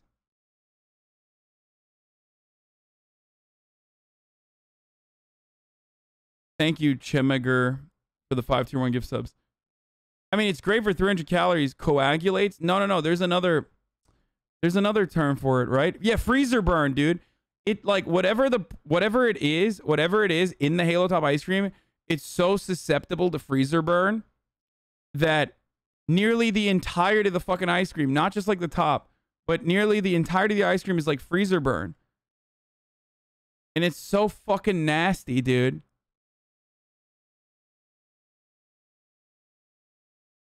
Enlighten is better, but I can't really find it. And I do let it melt. It doesn't matter. Let's keep going.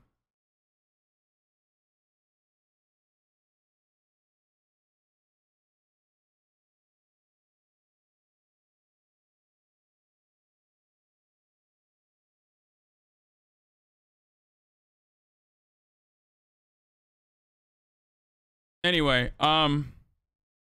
just don't eat ice cream while dieting, pussy boy. That's so stupid. Why? I like ice cream and it actually fits my fucking macros. It's a really bad dieting advice. If I love ice cream and I want to eat ice cream, then, you know, doing so in the healthiest way possible or doing so in a way that like fits my macros is absolutely the right thing to do. All right, let's keep going. My fellow Americans, this is 7 minutes long, dude. President Carl Higbee gives the address of the blame game Biden should have regarding Afghanistan. If you're sitting there in the safety of America complaining about my tone, I guarantee you'd be thinking very, very differently if you were the ones under heavy gunfire. What? I can't watch a 7-minute Newsmax video, man. Okay, let's watch. Declared it wants peaceful relations with other countries in its first news conference since taking control. Taliban did a news conference, boys. The group has been keen to show a new face to the world, pledging inclusion and education for women and religious tolerance. The group insists it will offer amnesty to anyone who works with religious tolerance, the government or foreign forces. But reports of Taliban rule in cities captured during the group's advance have raised fears about these promises. We have pardoned anyone, all those who had fought against us. We don't want a repeat of war. We want to do away with the factors of conflict. So the Islamic Emirate of Afghanistan does not have any conflict with anybody. We want the fighting to end. The Islamic Emirate of Afghanistan is committed to the rights of women within the framework of Sharia. Our women have the same rights. They can work in different sectors on the basis of our rules and regulations, in education and health and other areas. They are going to be working shoulder to shoulder with us. We want to assure the international community there will be no discrimination against women, but of course within our religious framework. Well, let's go live now. They should just be like, we're going to be like Saudi Arabia and then move on. You know what I mean? Like, except they don't have nukes. Or well, Pakistan is what I was thinking when I said that. Except they're not, you know, a important asset or an ally to the United States yet. I've talked about my suspicions and what my speculation is many times over the past couple of days. But I do think that the reason for why the United States did this, once again, is because it was inevitable. It could have happened now. It could have happened 10 years down the line. It could have happened 20 years down the line. It doesn't fucking matter. It was inevitable that it was going to happen, that the Taliban was going to overtake because they were too fucking powerful. So what I suspect is that they probably were like, here, we'll give you stability. You give us mining contracts and don't give it to China, even though the Taliban have met with China as well. So we'll see what happens.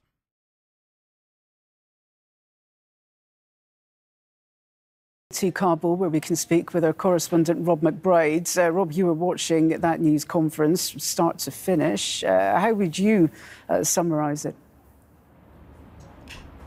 I think it was as we expected. You know, we've seen it's not quite a charm offensive, but you know, after all of the military offensive of the recent weeks, it is certainly the Taliban trying to reassure the international community and also Afghans themselves that this is going to be a different type of regime, a different type of government, a softer side, if you like, more respectful and inclusive. All of these key words we've tended to hear in the last week or two. And now we hear it in this first official news conference. It is very important. This is almost like the keynote address, I guess, for this new government. It's been long anticipated. It was meant to take place. We heard talk that it could have taken place yesterday, Monday. It got delayed, and now we have it. So this is important. Interestingly, right at the end there, we have heard that this will become... It's all bullshit is leading up to the U.S. withdrawing this year. The Taliban went back to bomb Afghan civilians left and right. Yeah. Seems a regular feature. There will be news conferences on a regular basis moving forward, rather like But before they didn't have, but it wasn't their government, and now it is. Kind of international community, the Western liberal sort of countries that it seems this news conference was aimed at. You did get the sense that although we were addressing issues that are very important here in Afghanistan, and to all the Afghan journalists who were there in this news conference, it was a weird situation. Those are literally murderers and head choppers we're watching here, dude. What are you talking about? Like, of course, that's how this works, dude. What you think when like a member of fucking Congress gives a speech in the United States of America, if they're like a fucking veteran that toured, like, you think they haven't murdered people? Like, are you crazy? It's literally like, from the point of view of the fucking Pashtun, that's the same shit. Do you understand that? Like, I'm not assigning a morality to it. You're basically describing every government, though. You know what I mean?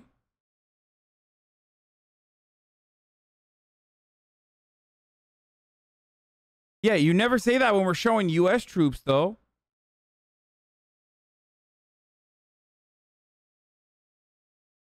I mean, that's a stretch, dude. Why is that a stretch? How is that a stretch?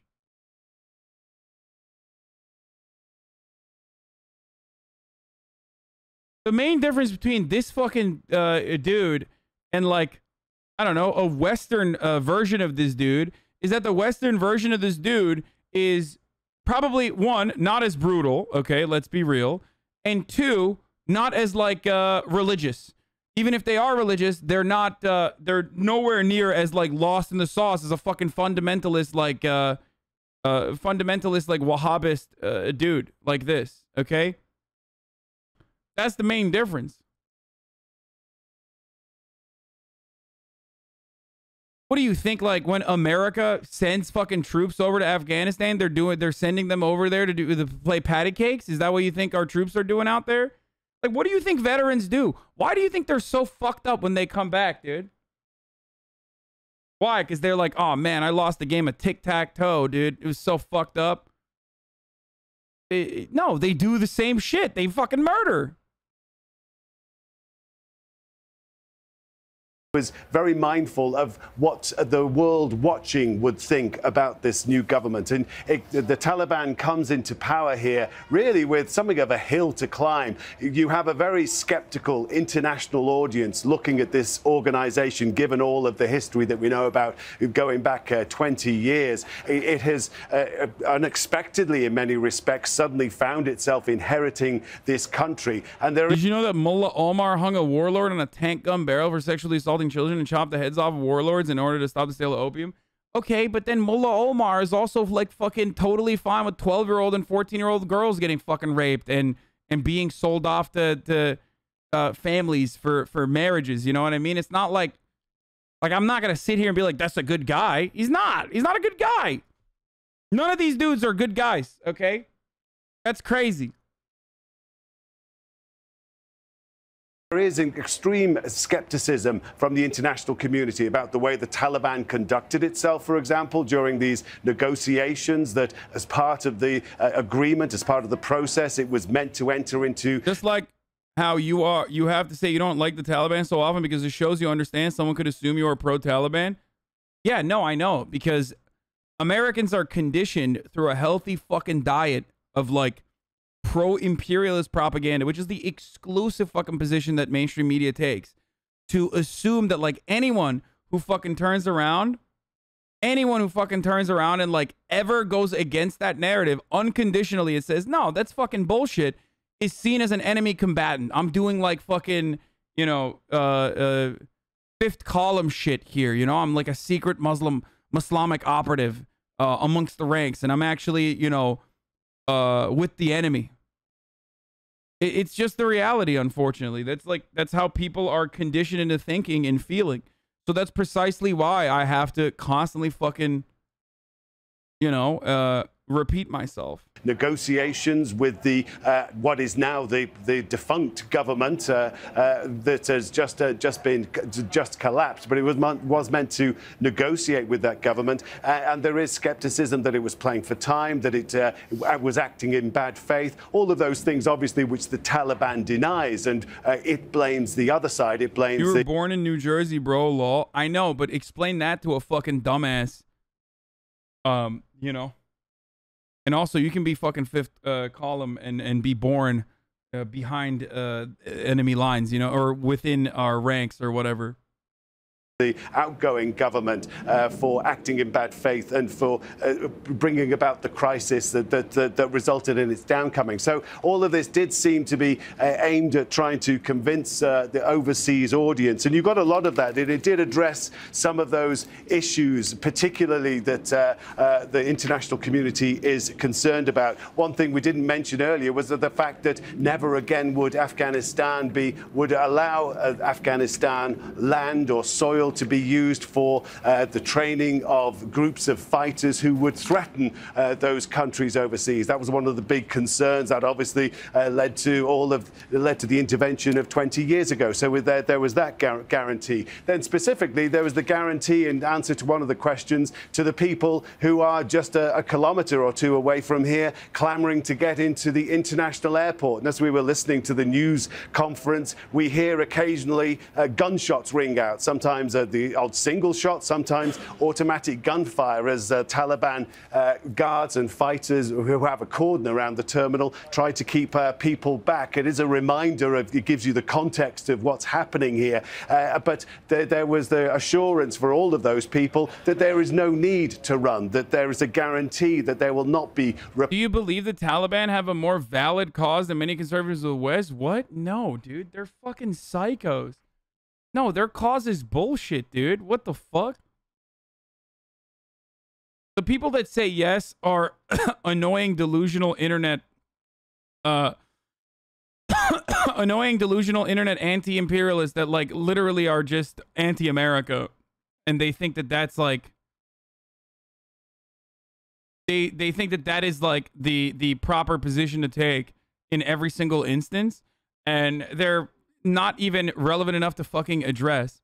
And what I mean by that is like they are oftentimes correct like 90% of the time, because like being anti-America, America being the hegemonic power, okay, lands you in the correct position more often than not, like in the overwhelming majority of cases. But then there are fucking instances like the Taliban, and you're like, I'm anti-America, so I'm pro-Taliban. You're like fucking psychotic, dude.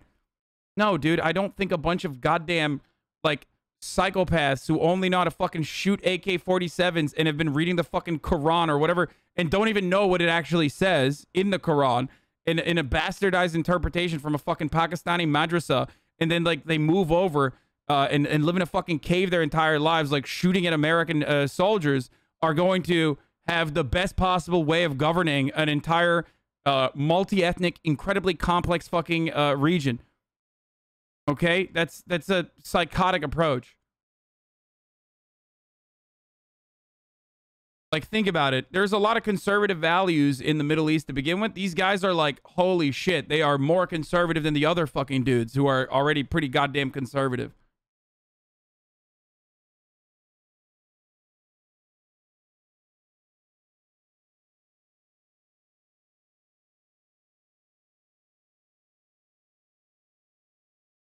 Tankies don't support the Taliban chat? No, it's like fucking the Brazilian Trotskyites or some shit. And like one Italian Marxist-Leninist group said that they were offering support to the Taliban. It doesn't really matter. It's like completely insignificant. Reprisals or grudges or a knock on the door or interrogations, as they put it. The people who are there can go home. There will not be any recriminations. It remains to be seen whether the people who are in fear this Tuesday evening that they are going to be targeted, whether they will believe that or not. But certainly that was the message that the Taliban wanted to get across with this news conference. Okay, Rob McBride there reporting live for us from Kabul. Rob, thank you.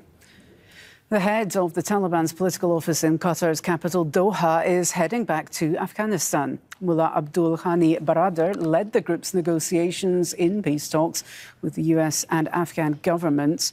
He departed after meeting Qatar's foreign minister earlier today.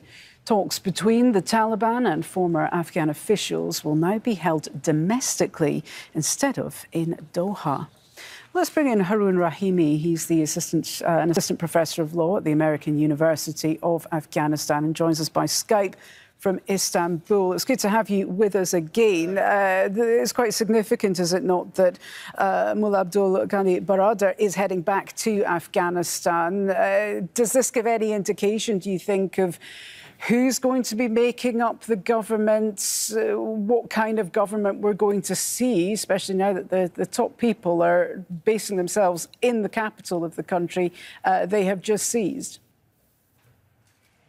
So let's just be clear that he's not the top person in the Taliban movement. Mullah Baradar, he's been the head of the political office in Doha, but they have a system of leadership where the leadership council is at the head. And Mullah Baradar has generally been acting as the face, the political office. You can compare him to kind of a Ministry of Foreign Affairs in a sense. But the head of the military committee and the head of the leadership committee are two different people. In terms of what kind of government we can expect now, given the developments we've observed so far, I had hoped, and the hope had been, that there will be an interim government that is neutral. That hope was lost when Ghani escaped. You have a very Orientalist perception of Pakistan. It's actually a very diverse and heterogeneous country. Some areas are exploited by extremists for political gain, but it's not the Taliban land you have it painted as. You should visit one day. No, I don't think that it's Taliban land at all. So I apologize if that's how it came across. But when you talk about like the ISI or the Pakistani intelligence service, the Pakistani intelligence service operates in collaboration, in coordination with the CIA, and are literally funding the same kind of extremist militants all the goddamn time.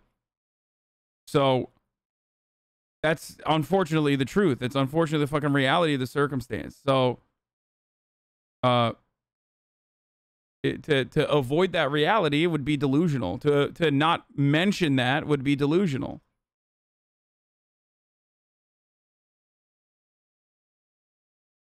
Escaped Kabul, and Taliban said that they had to step in to fill the vacuum. They could not just wait until an interim government, and they could not wait for an interim government to take over from Ghani, and then a new government will be formed under the supervision of an interim government.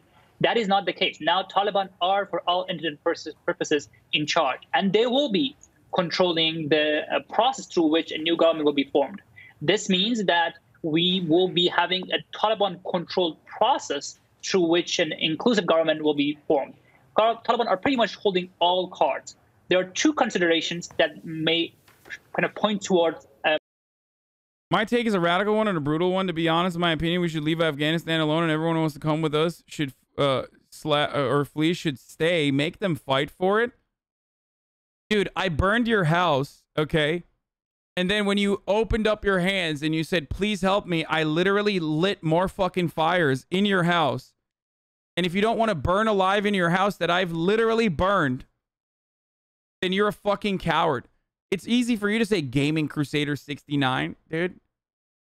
Your own personal Karengal Valley, like I have repeated time and time again, is when mommy makes her hot pocky and the fucking middle part is cold. So shut the fuck up. A more inclusive system. One is international legitimacy. It is something that is important to the Taliban. It is one of the things they care about. They care about many things that some often may come in tension with their desire to have international legitimacy. We'll have to see how trade-offs will work out. The second issue, the consideration that may point towards possible more inclusive government, even despite the fact that Taliban will control the process of creating the government, is their desire to have domestic legitimacy. You have to realize that the Taliban are not a popular movement. They are becoming more popular. I believe they are, given that they are maintaining law and order and they are saying some of the right things. But it's still a large part of the population is incredibly skeptical of them, distrusting, fears reprisal, and remembers the context through which they conducted a brutal war, killed civilians, and conducted many sort of crimes and against the population. So you have a very unconvinced population, and they will, if they have foresight, they will care to have the different constituencies of Afghanistan represented in the government to gain domestic legitimacy. If they fail to do that, form an inclusive government that would ensure international domestic legitimacy, then I'm afraid that we will have a resistance forming against them. The same way when in Born 1, Taliban were executed when the 2001, the new system was formed after the Taliban were toppled.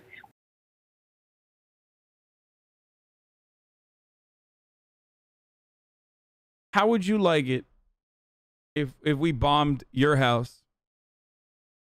Like if a foreign country was like, we're going to bomb your house because there's like, you know, there's some politicians living near your neighborhood. Do you think that would be good? 4 million people live in Kabul, you fucking psycho. Like civilians. Please. Like, do I have to fucking slap empathy into you? Like, is it that hard for you to comprehend? Like literally bombing New York City, dude. We saw the Taliban insurgency kind of re-emerging, Taliban emerging as an insurgency. Now there are hints that there will be an insurgency formed. I mean, the former VP claimed that he's the head of, still the caretaker of the government. There are hints. I mean, Panjshir still is not has not surrendered to the Taliban, and some military reported. There are rumors that some military assets were moved there. So I mean, and those are still on hold, and it's going to depend on whether the Taliban will be able to bring in their oppositions into the government to neutralize any, preempt any possibility of resistance becoming popular. Even, I mean, some people may still call it resistance, but how inclusive their government will be is going to determine how popular the resistance will be. And international legitimacy is also important because it's going to determine who's willing to possibly help resistance or not. Okay, very notable there. Lots of focus in that presser on trying to get people to stay in the country, to prevent a brain drain, to rebuild the nation. We'll just have to wait and see if the people of Afghanistan will heed that call. For now, Haroon Rahimi, great to get your analysis and your thoughts. Thank you very much indeed. Now, the NATO Secretary-General has called on the Taliban to facilitate the departure of all those who want to leave the country. Jens Stoltenberg also blamed the Afghan forces for what's happening in Kabul right now. The Afghan political leadership failed to stand up to the Taliban and to achieve the peaceful solution that Afghans desperately wanted. Desperately. This failure of Afghan leadership led to the tragedy we are witnessing today. Turkey and Greece fear being at the forefront of another refugee crisis as thousands of Afghans look to flee Taliban rule. Turkey is already building a wall along its border with Iran to stop people crossing illegally, while Greece has said it cannot become a gateway into the EU for Afghans. Greece was on the front line of... Thank God Macron had a fucking spicy take on this, saying that we will not allow a surge of Afghan migrants to come in. Europe's migration crisis in 2015, where nearly 1 million people fleeing conflict in Syria, Iraq and Afghanistan landed on its islands. The EU is calling for Europe to create humanitarian corridors for Afghan refugees. Jonah Hull reports from London.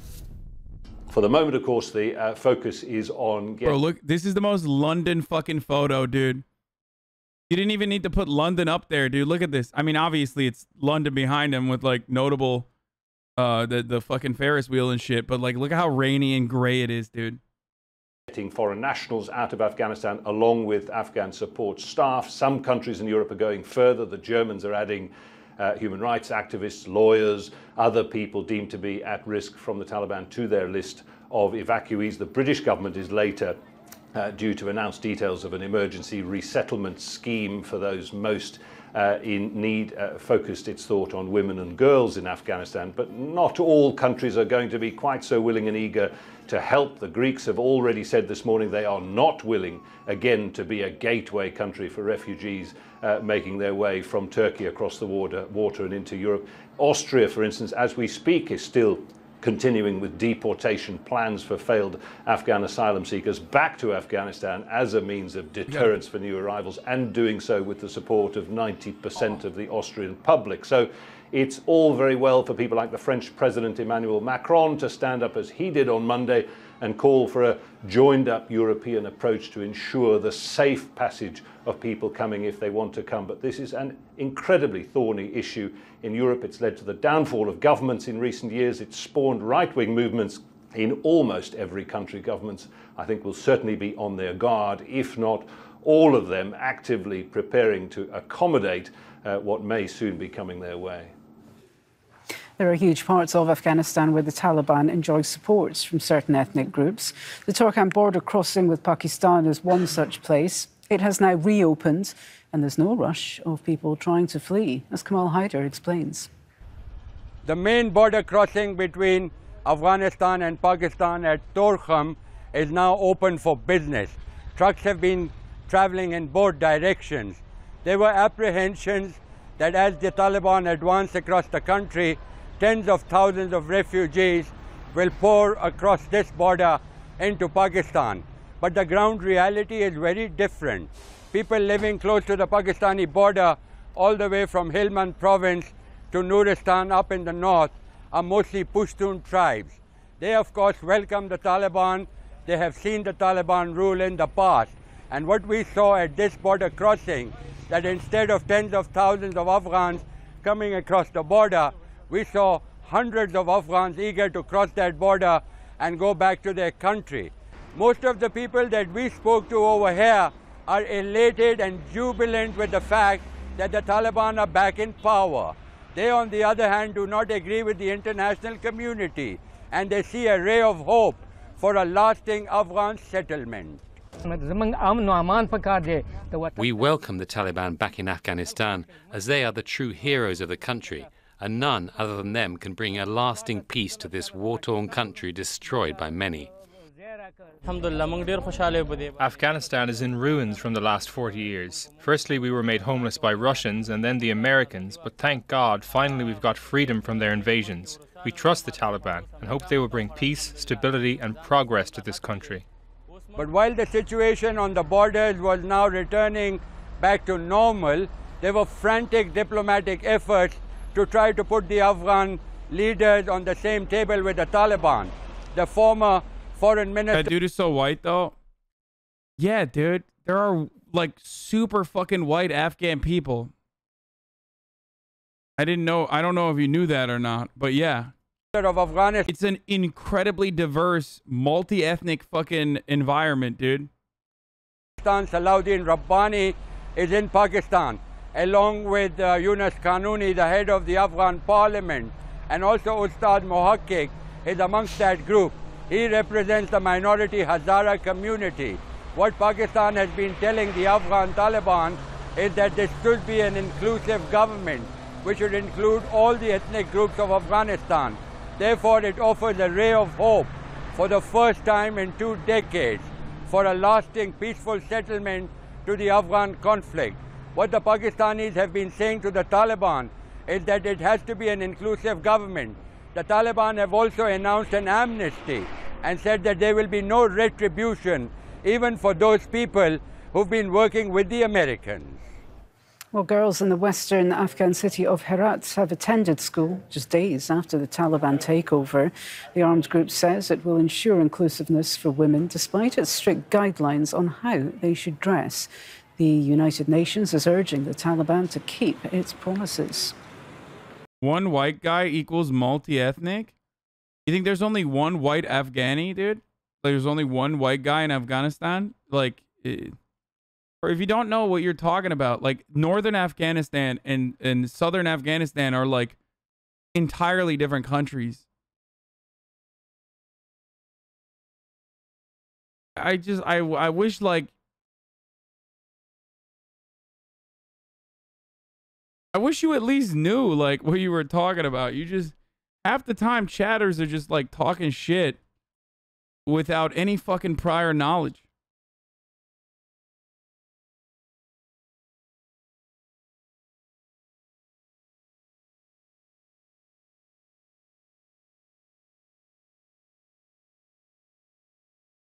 There's that famous girl with the green eyes, the photo.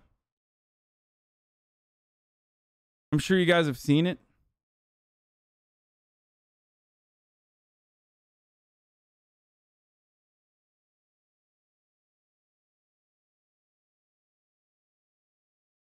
Anyway.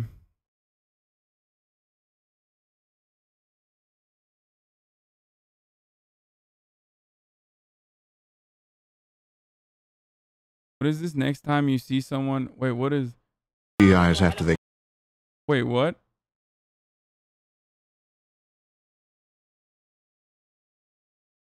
Yeah, I remember this. Oh, this is a very famous fucking video. I mean, this is a really old video. Where was this from? I was seeing if there was TOS. After they caught a group of Iraqis stealing wood. And this is in Iraq.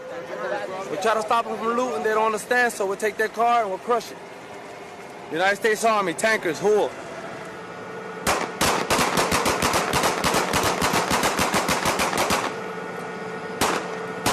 What was this on?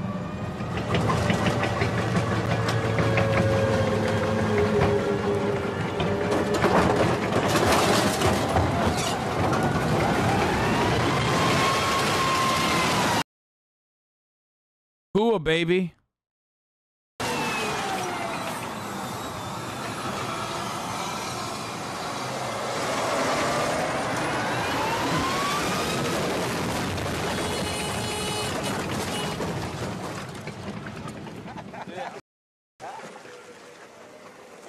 That's what you get when you loot.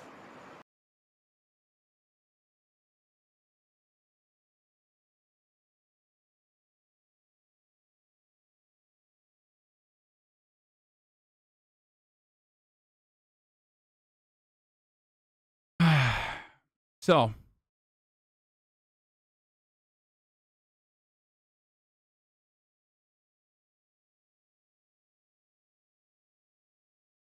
And that's not like a singular instance for the record. You know, that's not like a, you know, they're just blowing off some steam after a long fucking day of, you know, causing fucking terror in a goddamn region. Later, the car's owner told us, I'm a taxi driver. The car was my livelihood.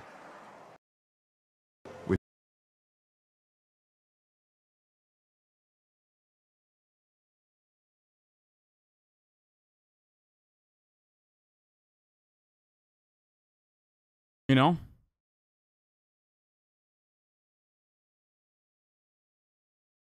Yeah, the ones that didn't get fucking blown to bits, these dipshits. Some, by the way, I have no respect for these people. I'm sorry. Like, this is why I don't have any respect for, like, veterans unconditionally, okay? They have to demonstrate why they are deserving of respect.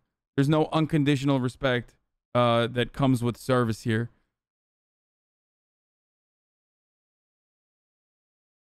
Okay.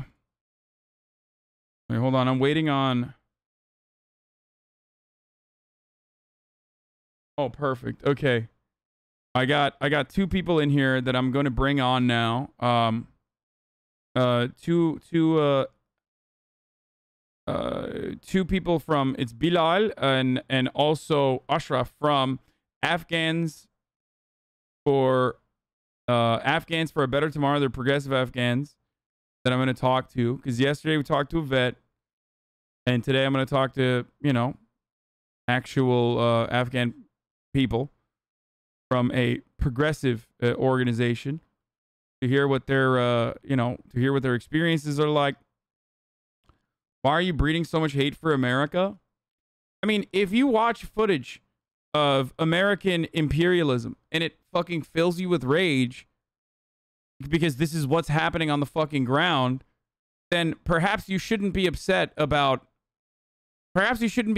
me like showing you the footage, and be a little bit more upset about how hateful and hate-ridden these actions are. Like, if you're more concerned with me showing you what we are doing rather than the actions itself and its consequences, then you're not a good person. I'm gonna, of course, run a ad break before I do that. Okay. So it's top of the hour. Every hour it's time for a 6-second ad break.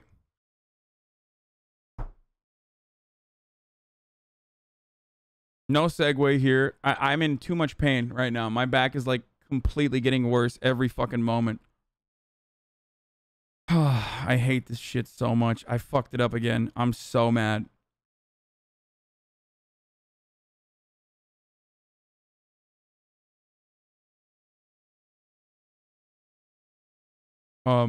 Yeah, if you no longer want to see the ads, if you want an ad-free broadcasting experience, all you need to do is subscribe. You can subscribe for $5 or for free with a Twitch Prime.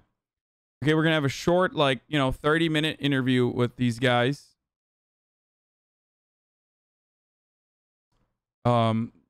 Twitch Prime is free. You can use an ad blocker or a VPN. Fuck, I'm out of it right now.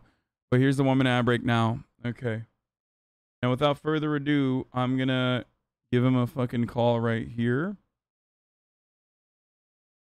Okay. VPN. I'm out of it right now. Hello? Okay, you guys are super low. Hold on. Super low volume. Do you have cameras? I'm putting mine in. Okay. All right. Yeah, give me 1 second.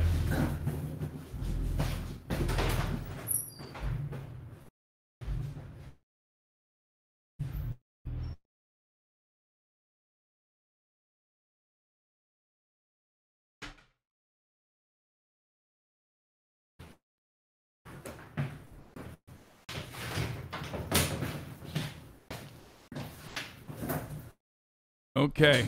I'm gonna wait real quick. I'm gonna do the.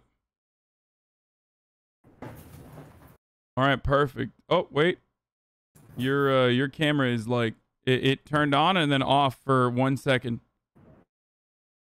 It was on, then it was off. How about now? Oh, it's perfect now. It's both of you guys are good. Okay. Hold on. Let me just like frame you guys up real quick, you know. Doing a little bit of live production here. Can you hear me now? Yeah, I can hear you guys perfectly now, by the way. You're perfect. You're coming super clear. Awesome. All right, ladies and gentlemen. Here they are. I wanted to offer a perspective from the actual people impacted by American imperialism, the endless American imperialism in Afghanistan, and to offer you a different perspective of progressive folks. Here is Bilal and Ashraf from the organization Afghans for a Better Tomorrow. What's going on, guys?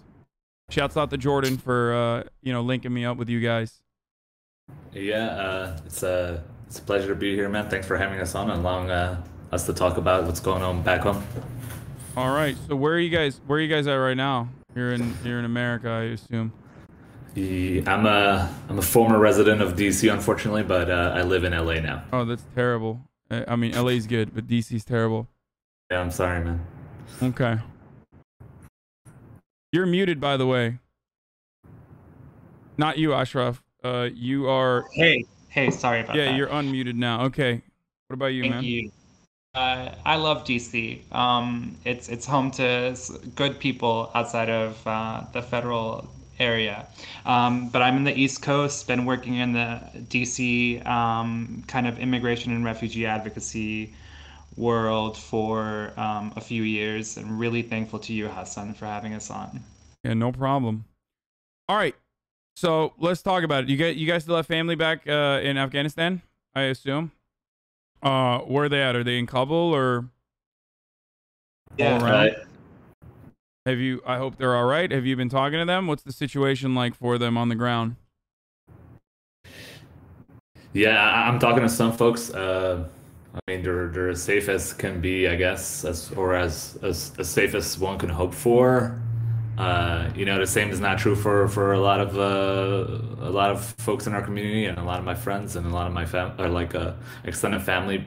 People have just a lot of extended family back home. But I think what's impacting what they're coming to terms with or trying to realize or trying to figure out, I guess, right now is what kind of authoritarian and repressive rule they have to deal with. Yeah.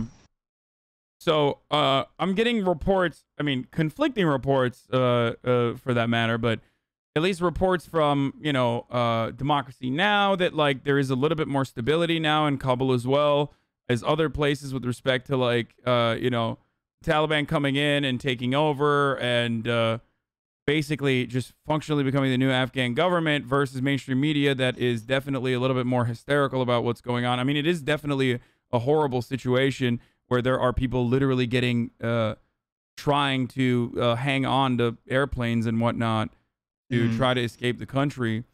So I wanted to hear, you know, I wanted to hear what the genuine fears are of the people that are there in Kabul right now, before we get started on some other stuff. I would say, you know, the absence of violence isn't stability. It's, you know, oppression and tyranny are not stability. Yes, you know, people are staying inside now. They're not taking to the streets for the most part. Although I saw just today video of Afghan women demonstrating outside of government offices saying, "We want our rights. We don't want we don't want you to take away our rights. We want our rights that are granted to us." In their own words, they said the rights that were granted to us under Islam. So kind of co-opting the Taliban's obvious messaging. I think the situation, nobody really knows what's going to happen right now. Obviously, the Taliban are trying to convince people that they've changed and that, you know, they went on this interview with a female anchor and said, yes, women can have education. But the Taliban have always lied about what they were going to do. They would declare ceasefires for Eid or Ramadan and then blow up schools with, you know, 80 children dead in one bombing.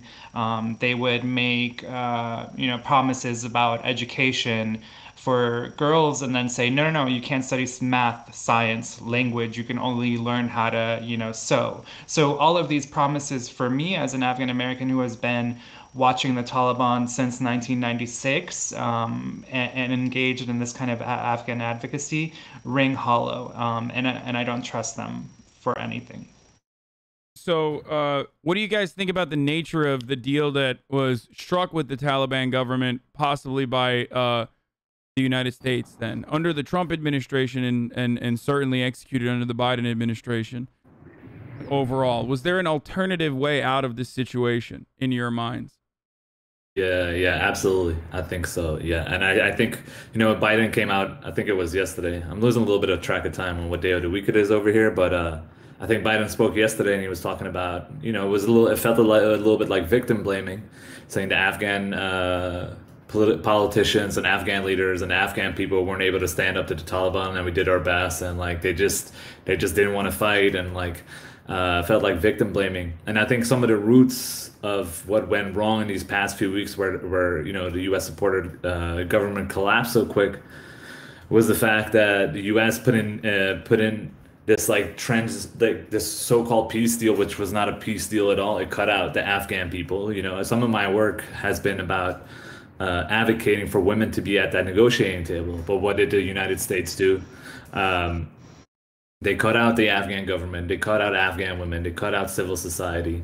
And one of the effects, the deal essentially, if I really want to break it down and summarize it, is the U.S. would not do airstrikes on the Taliban, and the Taliban decided not to do suicide bombings in major cities. They continue to kill Afghans in other ways. They did like a huge wave of assassinations. They just didn't do any huge suicide bombings. And they also promised not to kill any Americans in the past like 2 years. So that's the deal that the U.S. cut. That was like self-centered in their self-own interest, ensured that they could leave. And I mean, I think you've been carefully watching the news. There's definitely no Americans that have died. You know, everybody who's been on the front lines, whether it's like Afghans falling off like military cargo planes because they are so desperate for safety. You know, like I saw a tweet from somebody that was like, you know, how unsafe is it on the ground that somebody thought being in the sky was safer? And so the U.S., the entire occupation, I think, was we can go back and to every instance, to every school that was built, to every like piece of programming that the U.S. tried to do, so-called nation building in the past 20 years. But I can say that definitely the withdrawal was done in an absolutely horrific way, and Afghans are paying the price for that. Yeah, absolutely. It wasn't a peace deal, right? Like we can't genuinely call it a peace deal. It was a deal for American withdrawal that sold out the Afghan people to the Taliban. The Americans wanted to wash their hands because the political will was no longer there. And, you know, I'll be real, Afghans in the diaspora and Afghans in the country didn't want an American presence there either anymore, but we called for a responsible exit that wouldn't further exacerbate the situation. And that's just simply not what President Biden did. President Biden, when he spoke last night, he gaslit us, he gaslit Americans, and said that this was the only way that it could have happened. It didn't have to happen this way. He flat out lied about the will in Afghanistan to resist the Taliban, and whether or not people were willing to put their lives on the line for Afghanistan. The passport offices across the country have been overwhelmed for the past months, if not year, of ordinary Afghans trying to get their passports so they could leave. And yet President Biden said, oh, Afghans didn't want to leave just until yesterday. That is offensive on its face. He said that, Afghans weren't willing to fight for the country. Go to AlJazeera English right now, look at their interactive media section, go to the Brookings Institution and read their report. 70,000 Afghans have died. 70,000 Afghans in the Afghan National Forces and Afghan National Police have died since 2007 for Afghanistan. Right? And so why did we see people giving up when the Taliban came into the city? Because they knew the deck was stacked against them. For the past few years, the United States government sidelined and delegitimized the Afghan government and put out every single signal that there was no faith in Afghanistan. And these people, the soldiers, weren't even being paid regularly. And the United States announced their time and date of the withdrawal and said, good luck to everybody else.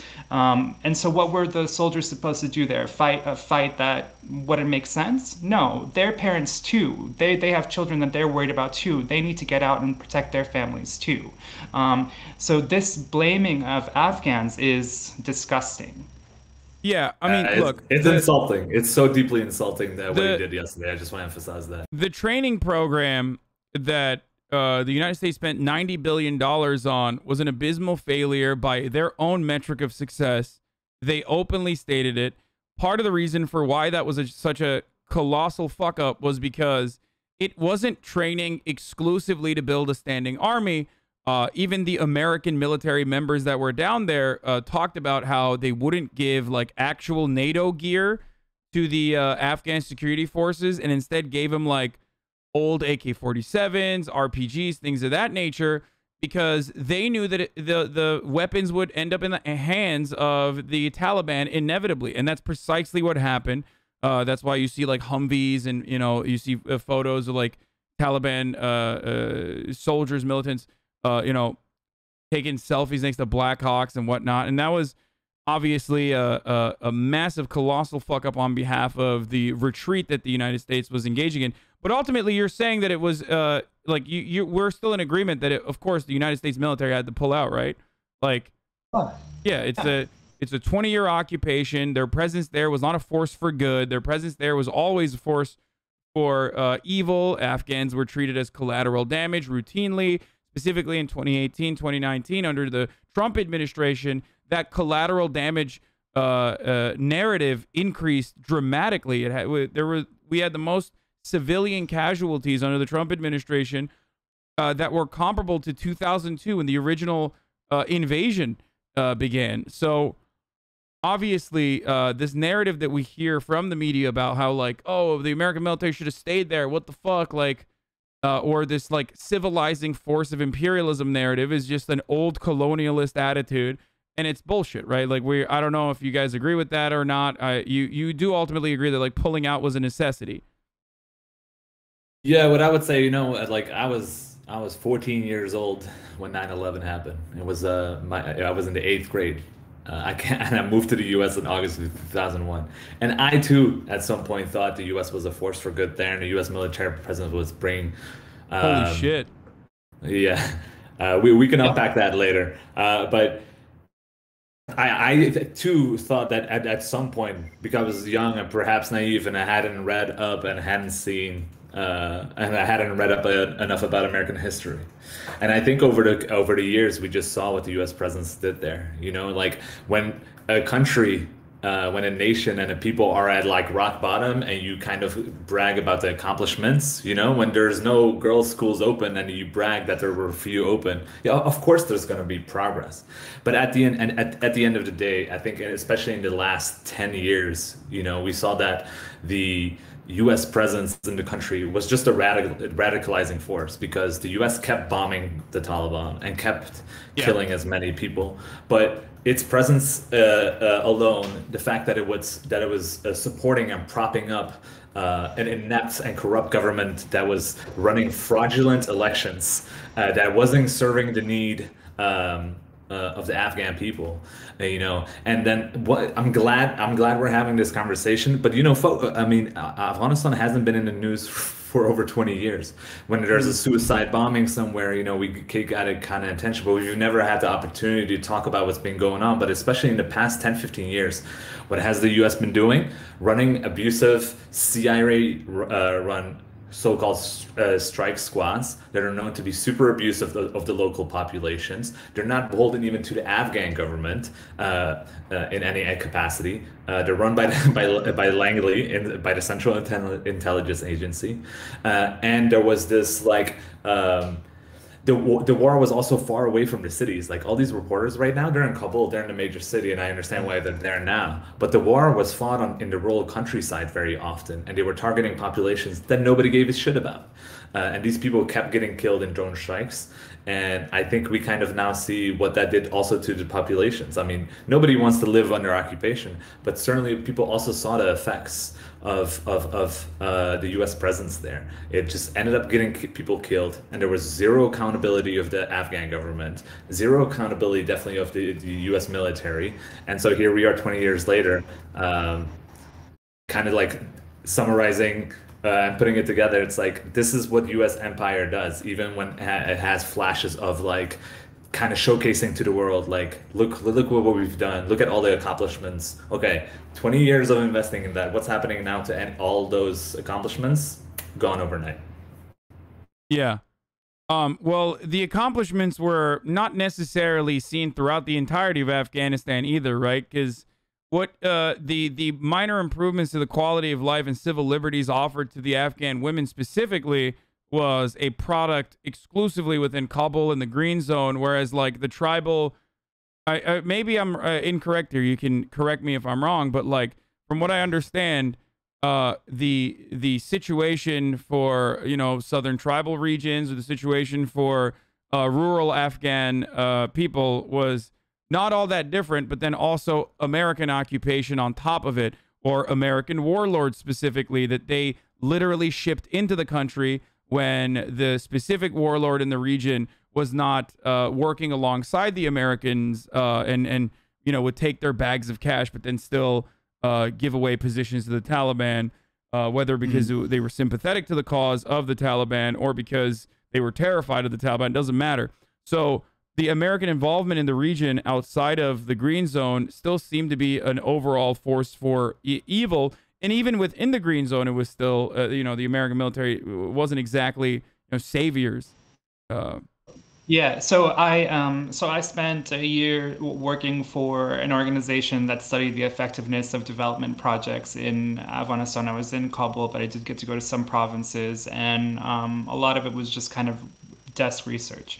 But we did find that there were significant increases in key human development indicators like maternal mortality, access to primary care physicians, you know, the enrollment of women and girls in schools did increase by the millions. Those things happened. There is an entire generation of young Afghans who have gone to school, become literate, and have access to everything that the internet offers, like Twitch, YouTube, Wikipedia, whatever. And when you go to Kabul, when I went to Kabul and I met some of those Afghans who grew up there and never spent a day outside of Kabul, much less the country, they spoke English with a, you know, more of an American accent than I did.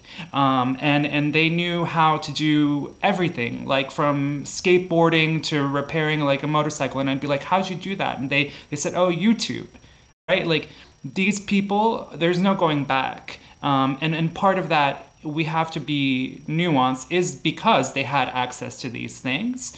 But that doesn't take away the incredible amounts of harm that happened under the mismanaged and callous presence of the United States in Afghanistan. So what do you guys think about, like, how do you feel about a way out of this situation? Do you feel like the Taliban government is going to maintain power? Do you feel like they're going to renege on the original promises that they're making currently, as they have done many, many times over, with respect to women's rights, women's liberties?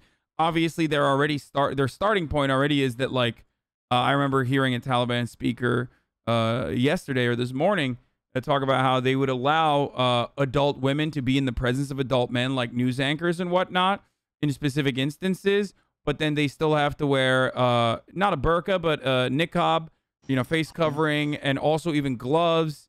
And, you know, there are a lot of you know, little tweaks that they're making to their messaging from the start, right? But will there ever be momentum, like a counterbalance to the incredibly regressive, Pashtun-backed Taliban government that will be oppressive towards the people of Afghanistan? Is there even any sort of momentum? Like, is there, or did they all get squashed in the counter-revolutionary movement that America originally backed years before the USSR invasion, even, right, where the all of the socialist momentum was like completely fucking ripped away and destroyed? Like, is there anything of the like in Afghanistan at this moment, or no? I think, you know, like Bilal mentioned kind of like the accomplishments and amazing things. Like, you know, I went back in the winter of 2019, and I was just like so impressed, and some of that was my own being like walking into a place that I'd never been before and being extremely naive.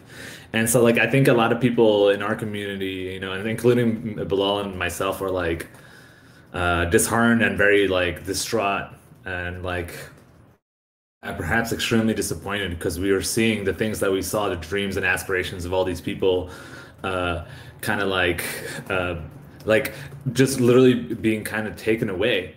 And people think this is the end game, and I kind of refuse to believe that. I think I have this optimistic belief in the fact that yes, the government, and so I would say, so some of the promises that they made, I think, is to try to look good to the international community and get some continue to get some type of aid flowing into the country. I think they saw, for example, how much money their leaders are seeing, how much money came into that country. They were like, that's an opportunity for us to be corrupt too. I really do think that they see that as an opportunity, and so they want to kind of play nice and show to the world, hey, this is what we believe in and we've changed. But I would kind of liken it to an abusive relationship. The guy is saying, hey man, hey guys, this time I changed, give me one more chance. But in the end, and especially behind closed doors, and that's kind of the messages me and Bilal, I think, are getting from folks, that it's hey, yeah, this is what they said at the press conference, this is what they said in front of the camera, and this is really what's happening. We're hearing some troubling stuff that is not really matching their narrative, and it's probably going to play out. But I have this ending belief in the Afghan people. They're just they have so much tremendous potential, and they have dreams and aspirations, and they're not gonna, they're they've seen what they can do in the past 20 years or so, and even honestly before that, and folks who grew up in the 70s and 60s before that. I think there's a large motivational factor at play, and they're gonna, people are gonna fight back, Yeah. I think, I said it at the beginning, I don't trust any of their promises. And Arash is spot on when he says that they want legitimacy. They want to be recognized as legitimate government of the country. And so they will do whatever it takes, in terms of kind of whitewashing the veneer of legitimacy. Maybe they'll allow women in some circumstances to be in public. Wow, thank you. But the Taliban is decentralized. What happens with the, what the leader says in Kabul is going to be very different to what the Taliban uneducated fighters do in the provinces when they see a woman going to try to feed her family or try to get an education. There will be beatings, stonings, and killings. I guarantee it, because that hasn't changed. And Arash is also right that regardless, you talked about the resistance among Afghans, that we have been doing that since 1975, and we'll keep doing it, right, until every single Afghan is free. And we just need the rest of the world to just kind of fucking stay out of it for a while. You can support us with the aid that we need to keep our schools running and things like that, but stay out of the politics, because no foreign player in Afghanistan, China, Pakistan, India, United States, European Union, none of them have done anything tangibly positive in terms of shaping foreign policy. They've all made a mess out of it. The way forward for Afghanistan now is we need people to let in our refugees, open doors, absolutely let them in because their lives are in danger. And then we need people to keep a close eye to make sure that those red lines of human rights are intact through whatever methods are available, outside of more military intervention.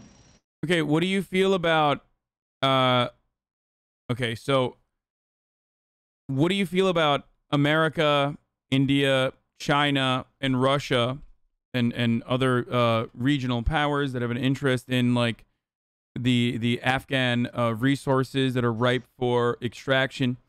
What do you think about them potentially striking deals with the Taliban in a similar capacity to how imperial forces routinely overlook crimes against the citizens of populations like in Saudi Arabia, for example, or the destruction of civil liberties and even complete genocide like in Yemen? Do you fear as though we are going to do the same thing in Afghanistan and just see the Taliban as a de facto government of Afghanistan, exclusively so that we can, set up the infrastructure and freely take the minerals out of Afghanistan and develop it in key facilities that then the Taliban-run government will be beholden to us and our facilities and our technical knowledge.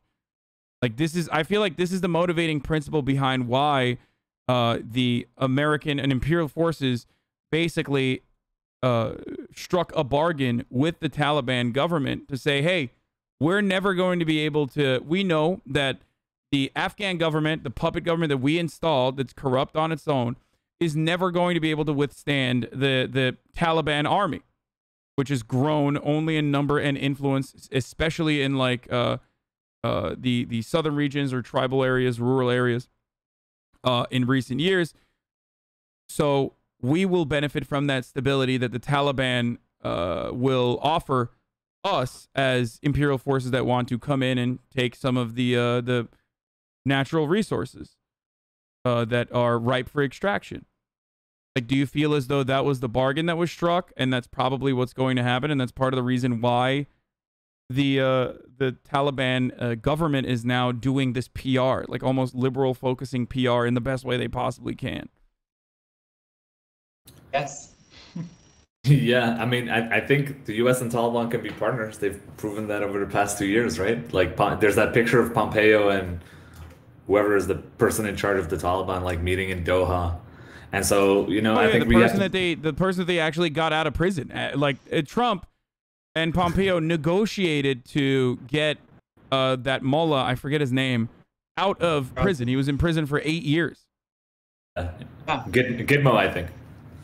No, I don't think he was in Gitmo. There was another one, Barabar. Yeah, Mullah Barabar, I think. But yeah, Baradar, Mullah Baradar. He was in prison, and the leader of the Taliban, and the recognized leader of the Taliban, and Trump negotiated his release. That's what I was talking about earlier when I said the United States government has been doing everything it can to delegitimize and sideline what was, you know, the Afghan government, you know, as corrupt as it was. Everything was stacked into the Taliban's favor. And you're right, Hasan, like there's $1.3 trillion worth of mineral wealth in the country.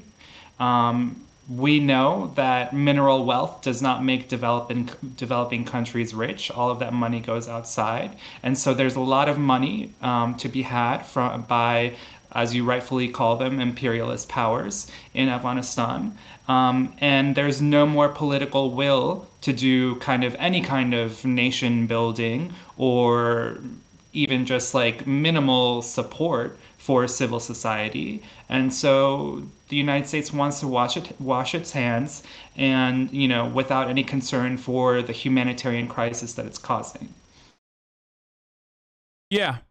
I feel like they just made this bargain that, of course, completely fucks over the Afghan people and their will, especially those that live in cities that are less conservative in general. Those are those that want to offer civil liberties to everyone. Those people get the shitty end of the bargain regardless. But I guess my question is, beyond immediately offering asylum to all those who want it, which we're completely on board. I mean, we're completely in support of, and I've talked about this before, which probably won't happen because of domestic politics. Very scary to see a bunch of Afghan people coming into the country. I mean, Macron recently, yesterday Macron talked about how we're going to prevent a migrant surge, like an uncontrolled migrant surge from coming into Europe and France specifically. So there's still that same level of like treating all Afghan citizens as though they are, you know, barbarians and not real human beings, like full-blown human beings. It's like Orientalist perspective that they still have. So, like outside of that, though, I guess the question I have is, how do we achieve any sort of progress in Afghanistan? Like how? Is there any way to do so? Because we are in agreement that the invasion and the occupation is bad overall, and that it's good that that the American forces are pulling out of Afghanistan ultimately. But how will the people of Afghanistan be able to revolt against the oppressive Taliban government? The way I would frame it, first of all, like, let's first and foremost look back at the past 20 years, and actually also look like 1979 to 1989. So both proxy war and a military invasion and occupation and like so-called nation building. You know, I call it just empire, I call it imperialism, I call it neo-colonialism, however we want to frame it. That doesn't work, obviously, right? So let's put that argument aside. And then secondly, after the past 42 years, right? And like, to put it into context, I'm 33 years old. The conflict is about at least 9 years older than me. And now I think the US and the international community, but you know, we're from America, so let's focus on that for a little bit. The US owes the Afghan people reparations, you know, and that seems like, I think, like such a far-fetched idea, but it's not. You know, governments have done that for populations where they've meddled, where they've interfered. It just, the US has never done that. It owes black folks in this country reparations, native folks as well, the indigenous population. And now it owes that to Iraqis probably, and the Afghan people as well. And so, and reparations can look in a variety of different ways, but the Afghan people are going to live under some kind of like repressive and authoritarian rule, and they will be a huge refugee wave. And so, like, what it owes, at the very least, at its basic core, is it owes people safe haven, refuge, and probably like resettlement money, and that's where we can start to have this conversation. And that's, I think, the start of this conversation in terms of what Afghan people, which will include refugees now, what they are owed. Yeah. and outside of just refugees, like making sure that education is a red line, that any Afghan who wants access to education must be able to get that education. And so whether that is through diplomacy or kind of trade incentives or whatever tool there is to make sure that those Afghans have that education they need. Like I said, the kids that grew up in Afghanistan for the past 20 years are not going to go back, right? You can't take someone's knowledge away from them. You can't take away everything that they've learned and the world that they've seen. And so I have faith that that generation is gonna pull through. Yeah. Also, there's the secondary problem of, like, okay, first and foremost, reparations or aid in most cases are used as a political tool by the State Department to uplift and perhaps even create insurgency movements if we're talking U.S. aid, right? But from what I understand, at least historically speaking, the United States is never going to align themselves with like actual revolutionary Marxist organizations, you know, unless they are, unless they're like the YPG, which they can just like cast aside immediately in the aftermath of their use, like once they're no longer useful for them, right? So there's that problem. And the second problem is like aid will then exclusively go to the Taliban and will not necessarily be distributed evenly. So there's a lot of issues there logistically with respect to how you know, this kind of aid can be delivered to the people of Afghanistan who desperately need it and deserve it. So I'm worried about that as well. What do you guys think about potentially like the Taliban collaborating with other regional leaders like Russia and China and offer them mining contracts and probably even pin them against U.S. interests?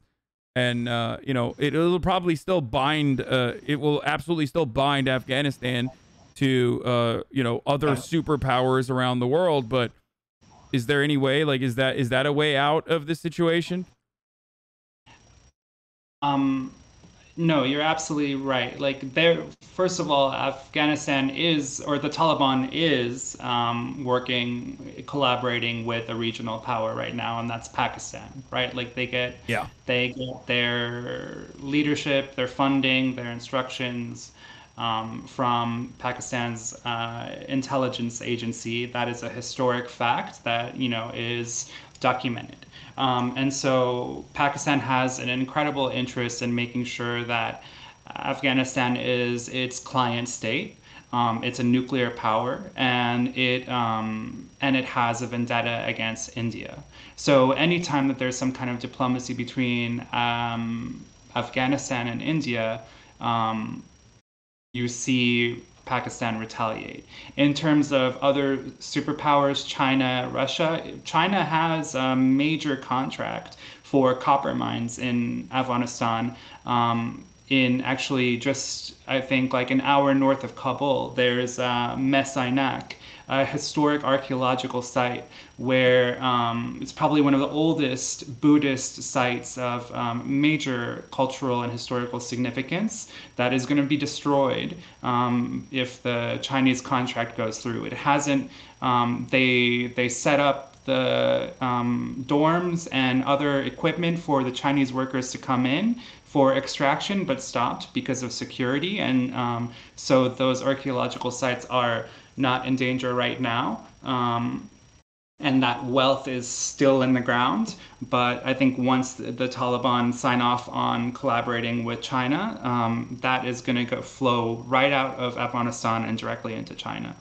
So it seems like there is a unilateral relationship with the Afghan government, which is now the Taliban Afghan government, amongst other like superpowers around the world, with because they all have a similar interest in mineral mining. That is, you know, whether it be lithium to the tune of $1 trillion, if I'm not mistaken, or even other kinds of minerals that are important for developing smartphones and laptops and things of that nature.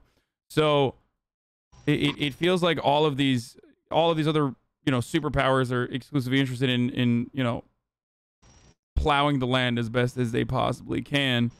And Taliban in the short term is the best way to offer them stability because of the way that they're backed by the Pakistani intelligence, and also because they are significantly stronger as a military force than what we have seen is the Afghan security forces and the corrupt Afghan government to begin with very little interest in like truly defending and trying to create stability in the region for themselves.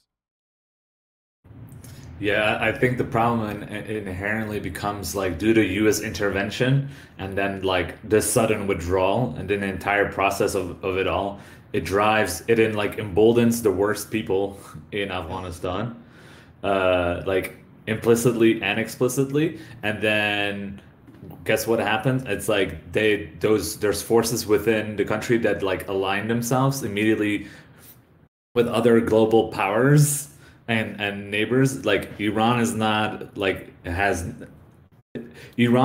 like no interest in just like the US and Pakistan and Russia, they do not serve the interests of the Afghan people. Also, though these regional powers will align themselves with powerful actors within our country, and for the Taliban right now, that's Pakistan, and that eventually will slowly lead to like some type of exploitation, unfortunately. And I'm sure we'll see that play out. We're in the beginning phases of that here, unfortunately.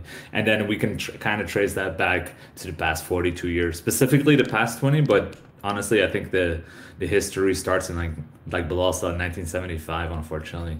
And so we have to kind of like, let's just be honest about what U.S. policy and how long for how long. You know, it's not just 20 years. And even further back by how the British drew our borders, right? Like the British took away major cities from Afghanistan that had historically been the home of Afghans and gave them to Pakistan. The British drew our borders so that we would have a tiny sliver reaching China that separated Russia and India, if I'm not mistaken. And so all of those things were intentional, and it's the result is Afghanistan is now a landlocked country where its people are divided by borders that don't make sense, and we're at the heart of Asia, which is what people like to call Afghanistan, but really we're just kind of a playing ground for other people, other people's proxy wars. What do you think about, like, this is a question that my chat asked me before as well, like Balkanization of Afghanistan? Do you think that that would be a worthwhile endeavor? Or is that a cause for concern and would make it significantly harder, would make the lives of the people living in, more urban environments worse overall? Yeah, I would say that's like Biden once had that plan for Iraq. He was like, let's divide it up in 3 parts and divide them up by like the Kurds, the Sunnis, and the Shias, and like that's just such problematic thinking, I think, especially like America is like uniquely diverse. Like I grew up in Western Europe. Like America is just uniquely diverse in a way that's kind of special. And then America goes to these like countries in the Middle East and Central Asia and says, oh yeah, actually the way to solve this is to divide these people, and like as if that's, and actually I think what we've seen in the past few years is like that the ethnic and religious divides in Afghanistan don't really matter until like an external player tries to play it up, so the US spent like empowering and arming, and I don't know if folks saw like the videos of like these warlords just like living so lavishly. That's U.S. taxpayer money, not through USAID. That's through the CIA, and because the CIA specifically had a security interest. But these warlords are playing up, are not representative of their people, but they play up ethnic divisions because it's good local politics for them. And so like the U.S. has actually assisted the Balkanization of a place like Afghanistan, when people just like actually don't really care deeply about that until somebody is like, oh, and so I think we should just try to stay as far away as possible from that kind of idea. It's not the solution to things. It's a really difficult question, because there are people in Afghanistan, people I know who are friends and very smart people, who say that the only way forward is for us to give the Pashtuns one land and the Tajiks or ethnic Persians a different land, separate ways. But think about it, Afghanistan is a country the size of Texas, so relatively big. But those pretty populations, big, 40 million. That's a lot of people. But those populations are mixed. It isn't like there's one province with only Pashtuns and one province with only Tajiks. Yes, there are tendencies, but you couldn't mix that, or you couldn't separate anybody in a way that made any kind of practical sense. And I think if you created those different countries, you would just increase the tensions more, like we saw with South Sudan, right? I don't think that in my heart, as a patriotic Afghan American, who cares about Afghanistan, I don't think that that's the way forward, but maybe that's naive of me. Yeah. No, I was just asking, is this one way that people suggest, but oftentimes those lines are drawn by imperial forces, which is literally the cause for the problem to begin with.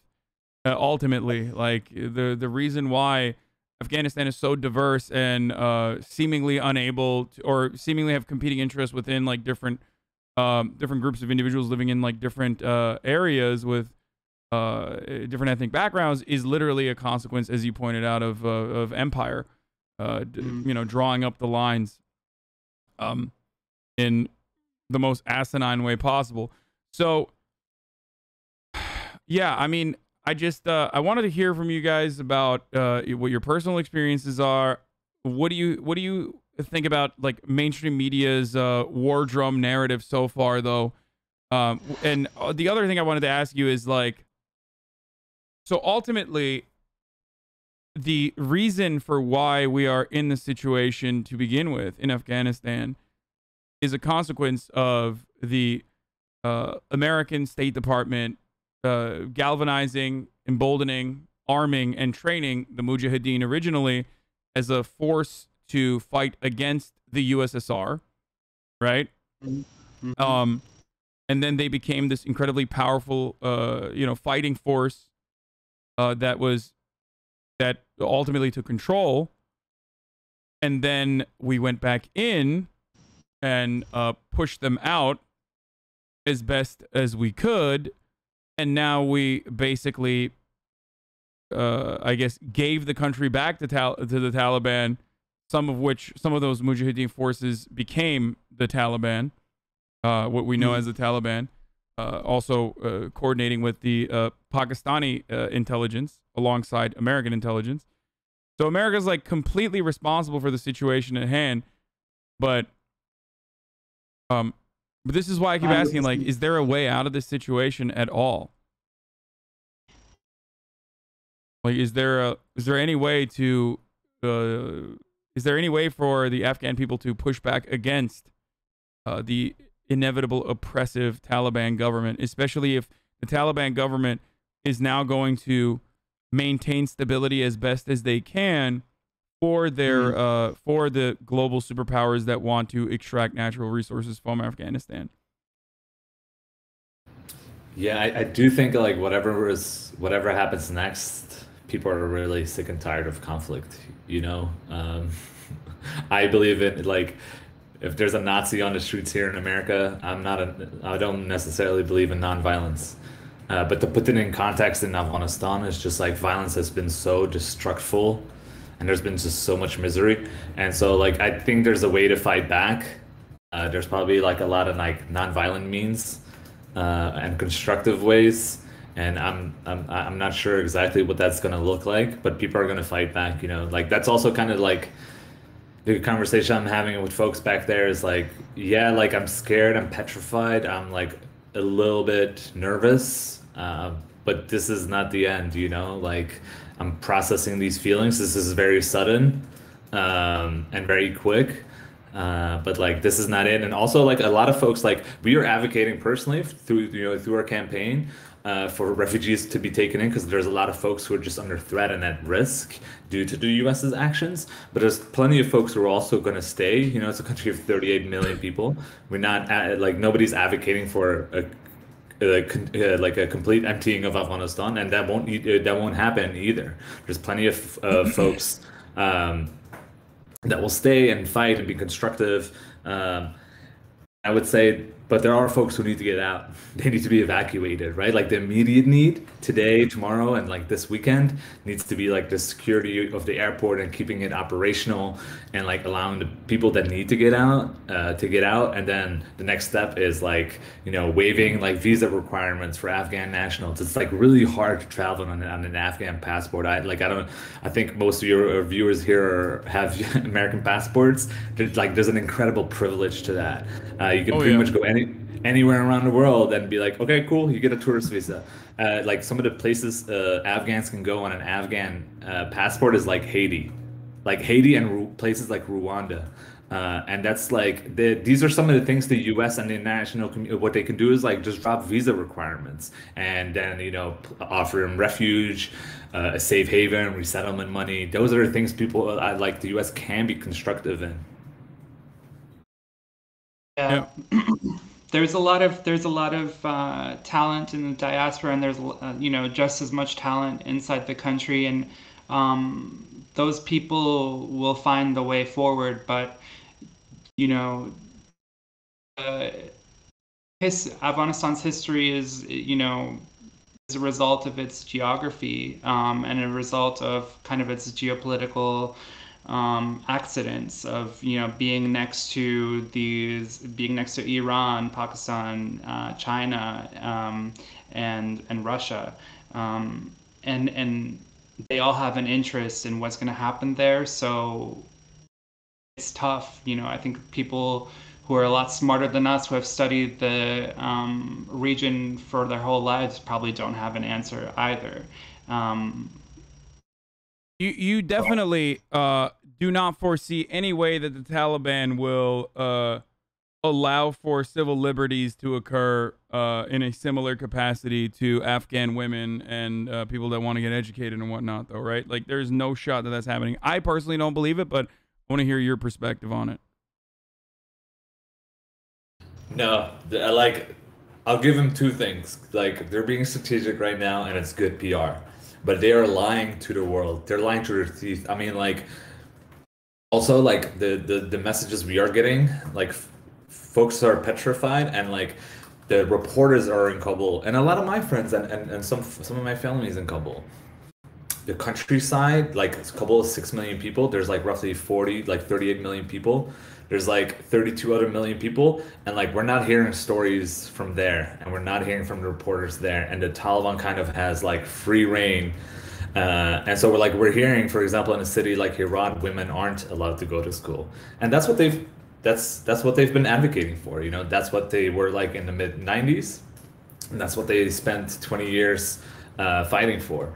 And so, like, I am deeply, deeply, deeply skeptical of these claims that they're doing in front of, like, the Western press. And I hope also, like, I want to believe them. I hope that's true, but it's not. And I think we should be, like, very, like, critical of them in the way we are here at home of the Biden administration. You know, we should be critical and skeptical. And if they prove me wrong, great. But until then, I don't believe it.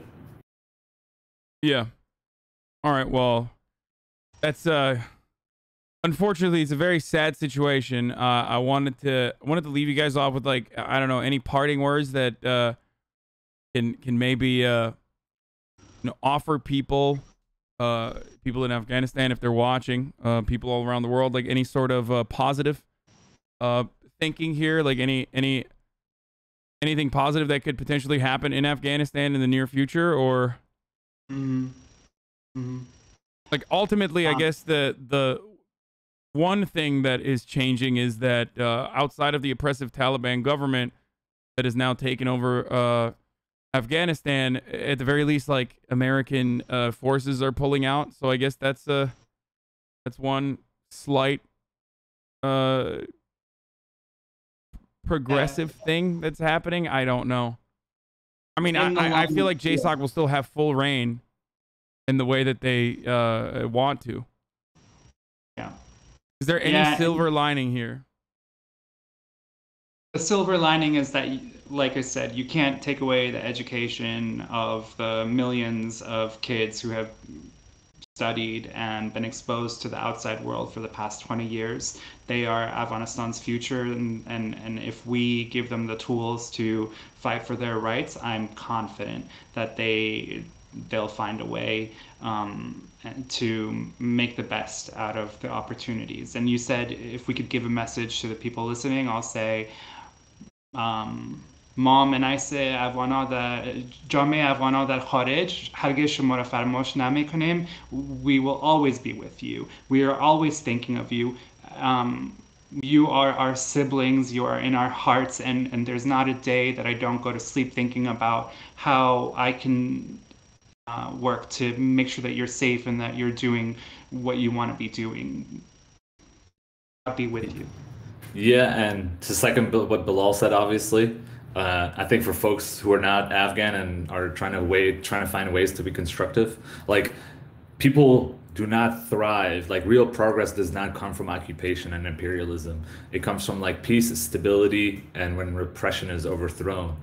And whether it's the US or Pakistan, whatever, like, foreign influence tries to control the Afghan people, that will fail because they failed in the past. But I think to folks who want to be useful, you know, we're on Instagram, we're on Twitter, Afghans for a Better Tomorrow. Currently, we are trying to get like prioritizing evacuations and advocating for an open door refugee policy. We need your help. You know, like, there are a lot of folks, like, who are products of displacement and war and conflict, like me and Bilal, but who are awesome members of society, who are awesome and constructive members here in America or wherever we've grown up. And these people have dreams and aspirations. They deserve your support. And I think that's it. What can people do to help? Like, in right now? Right now we have a petition. I mean, like, putting the pressure on the Biden administration specifically to kind of change course. Like, they own this, you know, like, they messed this up. Every president and every administration before this messed this up. Like, Biden owns this at this moment, and he can kind of make it not fully right, but he can take a step in a positive direction. So we have a petition up And we also, like, whatever pressure points folks can find, you know, whether it's your congressperson at this moment, we need a huge push. It's possible, but we need, like, all the people that are watching on this Twitch right now, who are your fans, we need your help, you know, like every little bit helps, I think.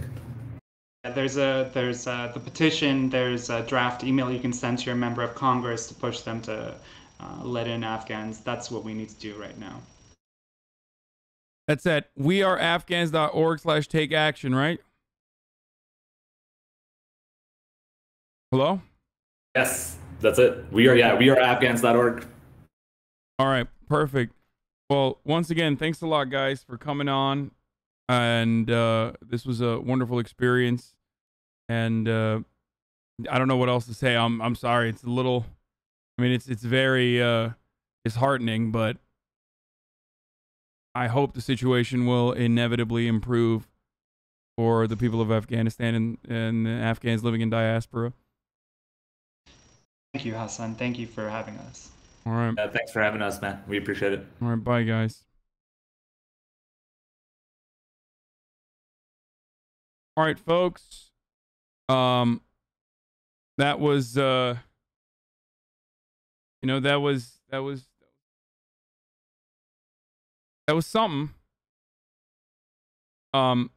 Their Twitters, for those of you who want to know, is Billy Istan and @87films. If you want to see their Twitters. Don't mind the dickheads in the chat. Yeah. I don't. We are going to talk a little bit more about the Taliban openly stating that they were never going to share their power. This was, I believe, shot back in January, that once again shows that they had absolutely no interest whatsoever in ever sharing power with the Afghan government. And I'm fairly certain that the American government also knew that that was the case, but here is further proof. And then we'll get to some good news in a second. I'm not dehydrated. I don't seem kind of tired. It's because my back is fucked up again. And I fucked it up again. I tweaked it. And now it's fucked up again. We'll get to some good news in a second. But another thing that we will get to, of course, is the top of the hour ad break real quick here. Okay. I'm going to run a 1-minute ad here. If you no longer want to see the ads, if you want to ad-free broadcasting experience, all you need to do is subscribe. You could do it for $5, or you could do it for free with a Twitch Prime if you have an Amazon Prime account. Or you can use an ad block or a VPN. Here's the 1-minute ad break now, and here's the video. Sharia courts. Disputes here are settled. There's little due process in these Sharia courts. Disputes here are settled by mobile justice, and in some cases, Taliban commanders who have the autonomy to carry out punishments how they see fit. Everybody shut the fuck up about yoga. I literally do yoga and shit. Shut the fuck up, please. I'll be back.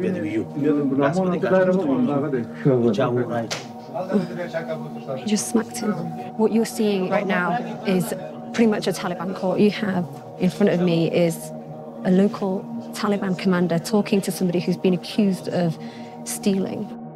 Surrounded by a group of Taliban fighters, the accused is forced to give a deposition to camera about whether he stole sheep from a local herder, as well as other crimes. He's been sitting in Taliban jail since his arrest and has no representation at this hearing.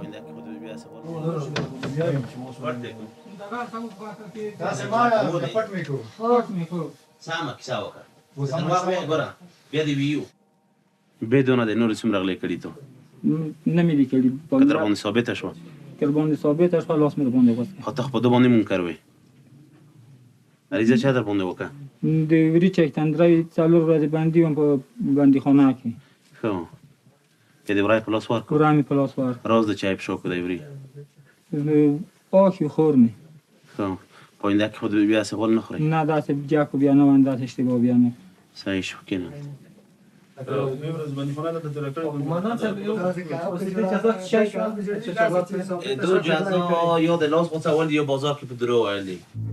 of the cases that you've dealt with today, what are the potential punishments that they could be served in the end?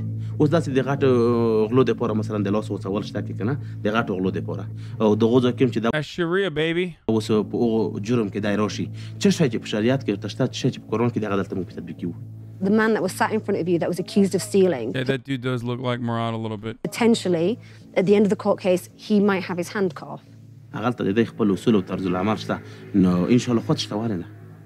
Human rights organizations would look at this scene and see men who don't have representatives, who don't have anybody putting forward their case, who have people who don't necessarily have the judicial or legal experience to be able to be handing out punishments, deciding the fate of an individual. And they would say that that isn't justice. What would you say to them?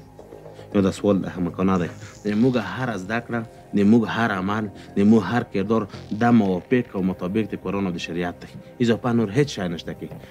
this the justice system that you would like to see implemented in Kabul and across Afghanistan? Like, how do you fucking...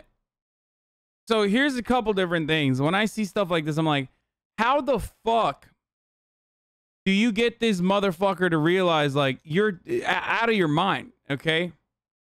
You're out of your fucking mind, dude. You are so lost in the goddamn sauce, dude. Like how? You know what I mean? Education is one thing, but they're literally going to prevent it. So هیچ د امارات کنټرول لاندې دي اسلامي امارات کنټرول لاندې په هغه کې په قطعا دغه د قرآن او د شریعت غږ دی او هم دغه عملي کول نور هیڅ شی نشته کې. Would you consider bringing back stoning if you were to be in government? Is that something that you would do for adultery? دغه زنا د لپاره بالکل جزا شته.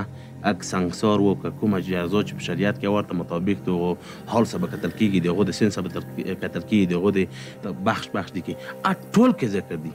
کوم شای چې په قرآن او په شریعت کې ورته کومه جزا و هغه جزا مطابق د جزا سره دغه شته دی. Hind joins me now from Turkey.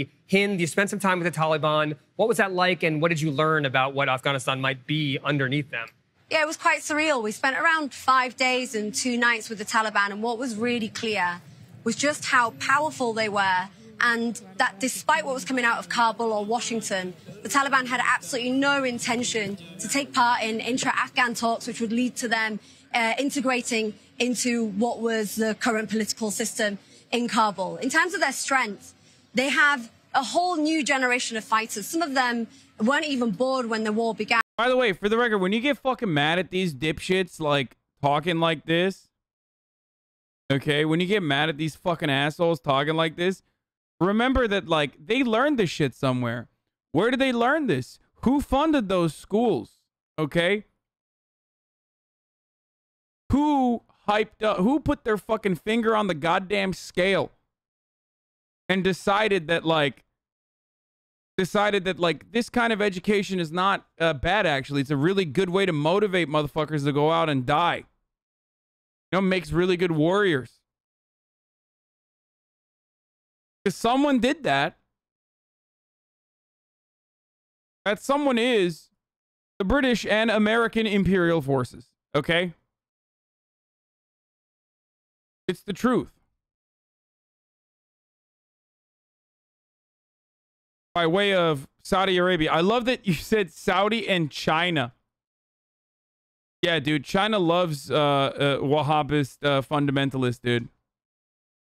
Lol, yeah, the U.S. trained them in Sharia.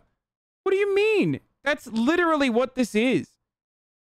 I wanted to show you guys Bitter Lake, the famous Adam Curtis documentary, but there's like too much fucking TOS. You sure it's not the religion kappa? Okay, guys. There are Afghan people who are fucking progressive and also Muslim. What the fuck are you talking about? This is a very specific kind of fucking interpretation of Islam that is completely bastardized. How am I having these arguments with like Sam Harris heads from like 2014, 2015 still?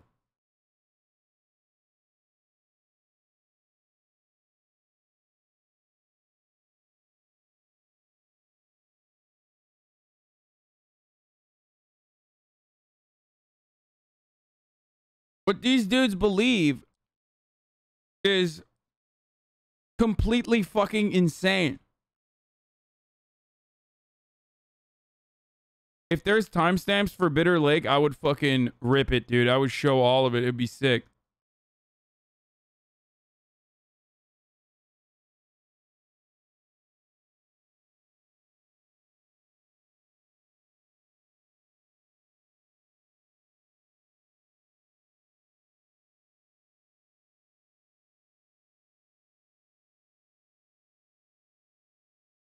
Yeah, there were literally communists in the 70s in Afghanistan, dude. You're worse than Alex Jones law? Sure, buddy law. Sure, buddy law. Sure, buddy law. I'm Alex Jones. I'm worse than Alex Jones for saying that, like, Wahhabist fundamentalism is a product of imperialist forces, both Britain and also the United States, like literally fucking putting their thumb on the scale and aggressively funding these movements as a literal direct fucking counterweight towards like revolutionary communist Muslim organizations and militants, because they were terrified of the USSR influence, and also partially because they thought that this would be the best way to maintain stability. Ironically, in a exact identical capacity to how they gave the entirety of Afghanistan to the Taliban literally this week.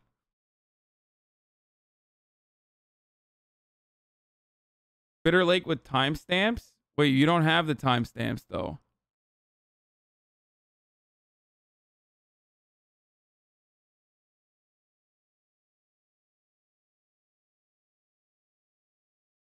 I mean, they did that. They literally did that. They did that this past week. Is it that fucking crazy to think?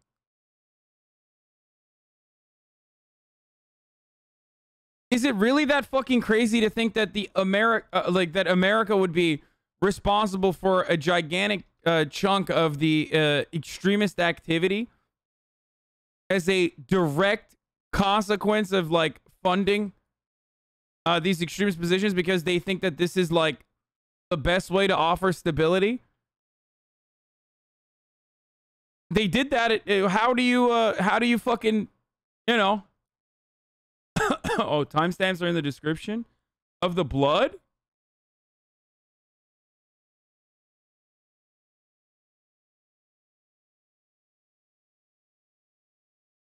No, timestamps of like bloody areas, dude. There's a lot of fucking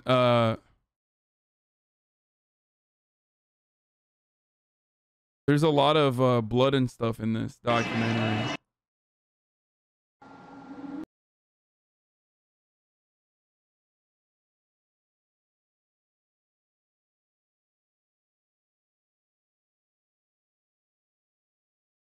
Did you mean the Taliban adopted the US British imperialistic ruling structure, not their core beliefs like Sharia law?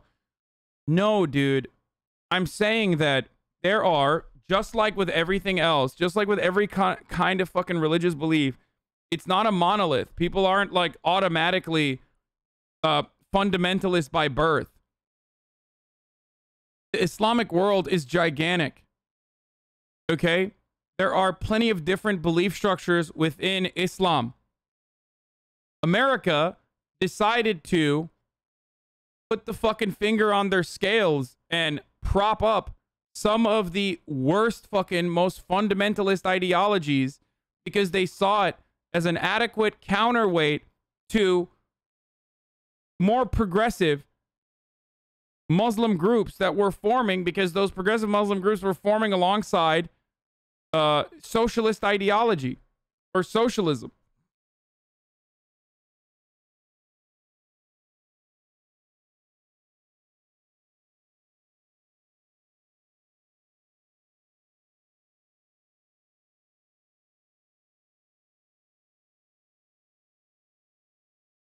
That's how it works.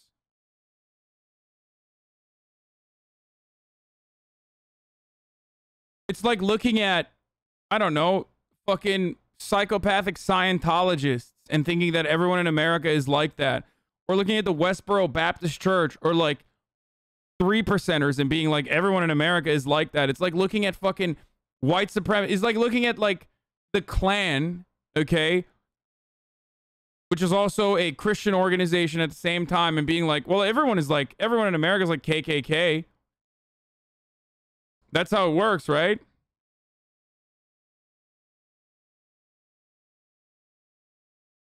When that's not the case.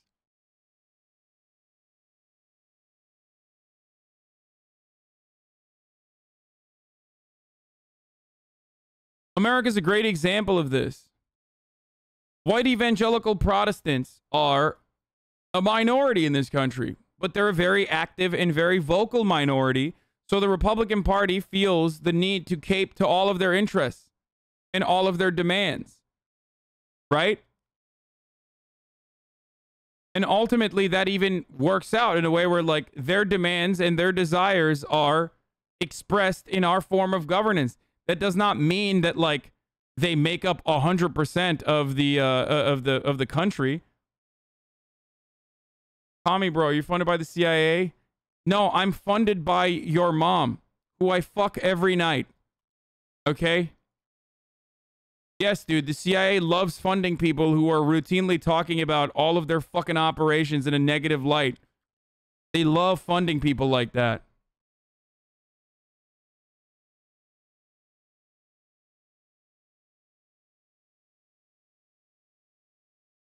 If that's the case, why doesn't just funding a counterpoint work just as well?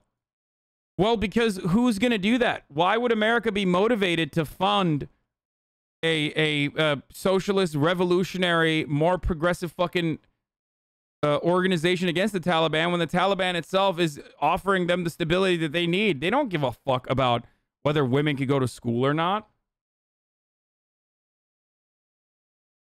I don't think anyone is saying everyone in Afghanistan is like that. They're saying Islam is a bad influence on the overall situation. But it's not Islam, dumbass. That's the point I'm trying to make. You have to get out of this, like, monolithic way of thinking about Islam in general. It's very difficult for you to do so. I get it, but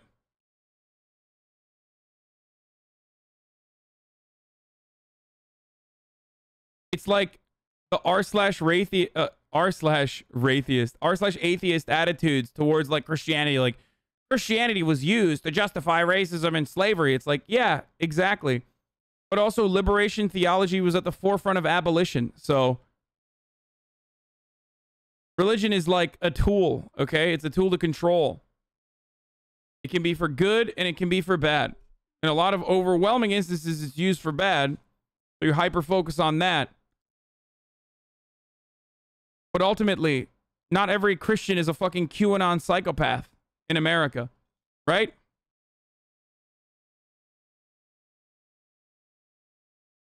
Yeah, but tools for control are bad? No, they're not. No, they're a necessity. It's a constant.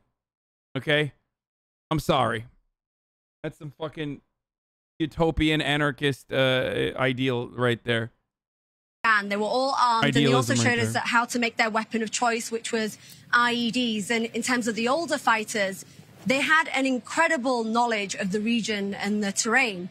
And regardless of what capabilities you had as an army, the United States and their allies, or even the Afghan government, would find it, and they did find it, impossible to battle against something like that. In terms of the future and what that holds for Afghanistan, we also spoke and spent some time with the Afghan government around 7 months ago, and we spoke to the National Security Advisor, Hamdullah Mohib, in a conversation when we were speaking about potential intra-Afghan talks and where they were going, because at that point they were failing quite significantly. He told me that he still believed that they could convince the Taliban to take part in a democratic system or in their current political system. We think that democracy is the best way or the best system because in that the Taliban can exist. Do you really believe that the Taliban would ever support a democracy? Do you honestly believe that? He did not know. I think we can convince them. And it was clear even back then that that was a complete fantasy, because every time we would speak to the Taliban, every time we'd have a conversation, we'd put to them what the government had said to us. And we would ask them, do you have any intention in partaking in these intra-Afghan talks and integrating into the political system? And their answer would be repeatedly no. Why would they? They knew that if they fucking sat it out,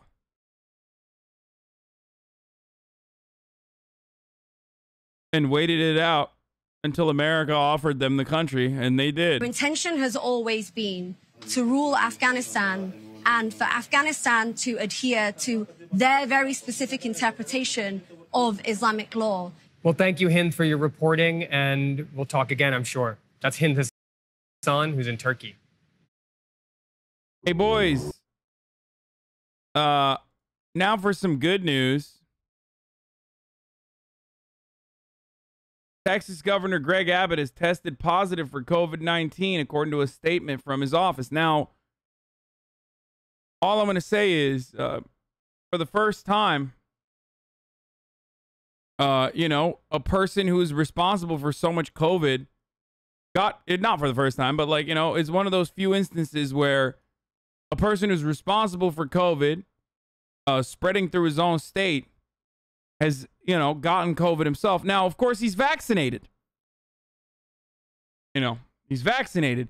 He's not pushing for mechanisms for other Texan hogs to also have that same kind of benefit, but he himself is vaccinated. So he's not going to fucking die. You know. So there's that.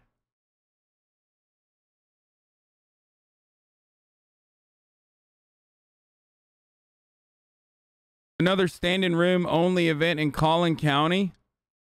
Thank y'all for the enthusiastic reception. Let's keep this energy up and send a message that Texas values are not up for grabs in 2022.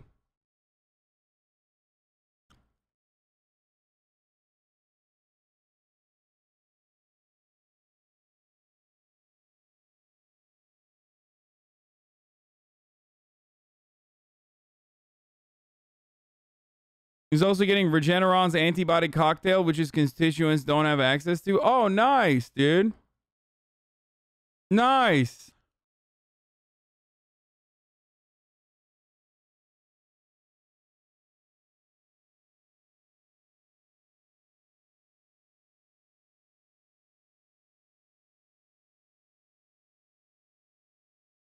Collin County is new money, upper middle class, white bread, suburban. I wonder if those,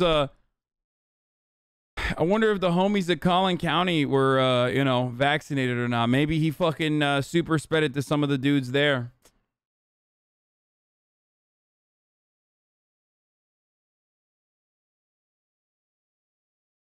Collin County, Plano, especially, is like the epitome of white, wealthy Republican suburb as someone who was born there.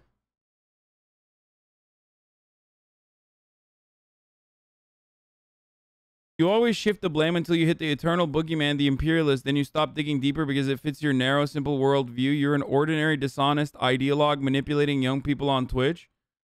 I think if you don't recognize that I also dig way deeper than the boogeymen and talk about the fucking material reasons for why such things occur on this planet, then you have completely misunderstood what my point of view is as someone who believes in dialectical materialist, or at least historical materialism and dialectical materialism, and someone who does their very best to describe literally all of these conflicts from the point of view of precisely that.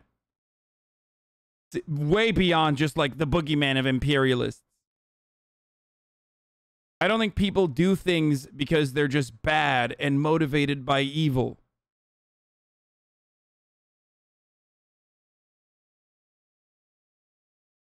I regularly mention that.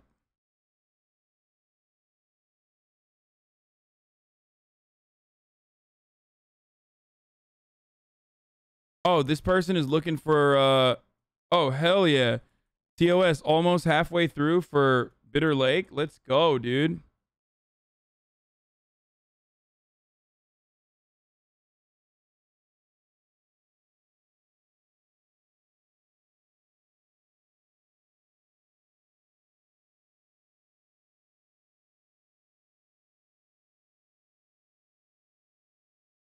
The Bitter Lake YouTube video ID that should be without violence. Wait, what? There is like a pre-cut Bitter Lake?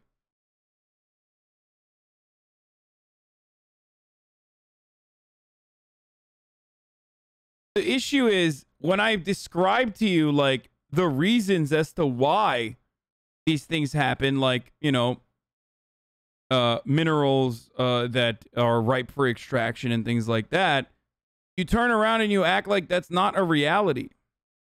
Yeah, you turn around and say I'm a conspiracy theorist for why I say like the United States or imperialist powers have all to gain from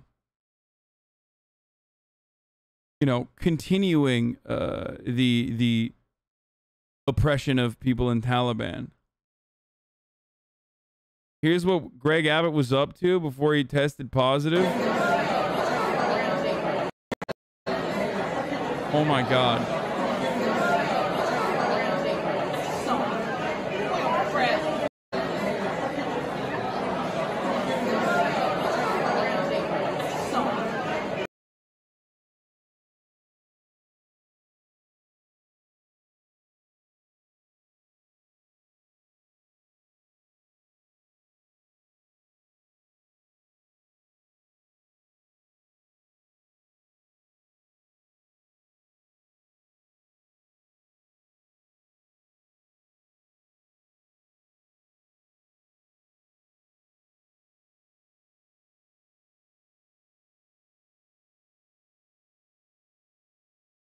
So many old people called them hogs.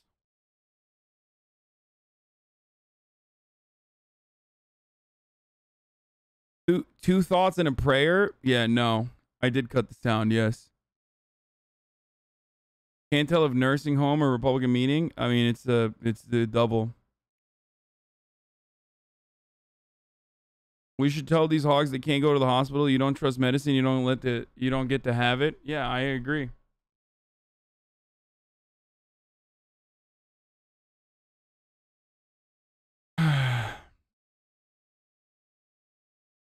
I mean, I've talked about this so many fucking times, dude. Like 98% of doctors have gotten the fucking vaccine. If you're still a part of, like, if you're still desperately trying to find the 2% of doctors who do not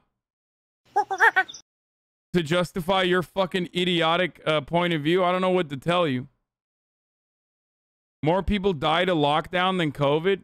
Dude, where the fuck? What kind of fucking psycho? What? That's literally not true, you fucking idiot. That's not true at all. Yeah, 1 million people died of lockdowns, and only 600,000 died of COVID. The Joe Rogan Experience. I watched Restrepo last night because of what's going on in Afghanistan. Do you know Restrepo, Sebastian Junger's film on Afghanistan? It's a really great fucking, it's a great doc. Yeah. Just sort of, just put it in perspective, like what's going on over there now. And it's... You've got great takes from what I've seen. People told me you were an extremist, Law. Who is people?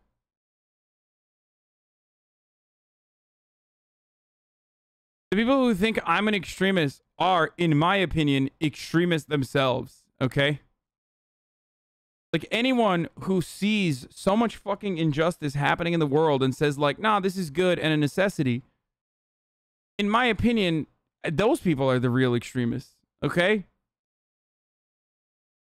You know, I mean, books are amazing for putting things into perspective, but there's something about a documentary, especially a boots-on-the-ground documentary by a journalist like Sebastian Junger, and in Afghanistan, while Afghanistan is falling to the Taliban. So it feels so, it's so intense when you're watching it, and you see, you know, guys in the beginning of the film that wind up dying, and it's, first of all, I forgot, like, I think you have a sense of what they mean when they talk about these mountainous areas, this mountainous terrain that's impossible really to control because it's very difficult to traverse, very difficult to get around. I don't think you really understand it until you watch that film, until you really see the mountains and you're like, oh God, like how is anybody ever going to control this area? Like, no wonder why the Soviets failed. No wonder why we failed. No wonder why, you know, the people that live there, they're living in an incredibly difficult environment in terms of like just getting around. Mm-hmm. Yeah, I remember some. What the fuck?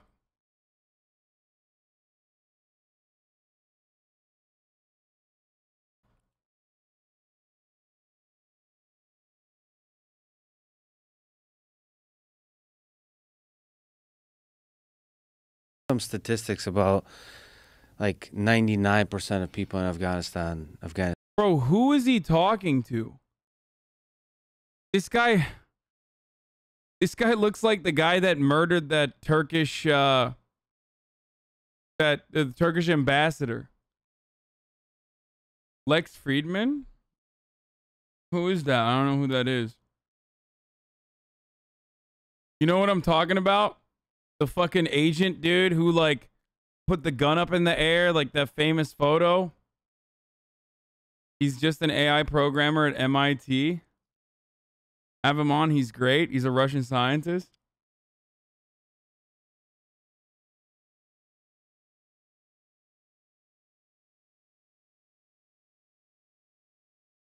You know what I'm talking about? Dude, come on. You have to know what I'm talking about, especially with the...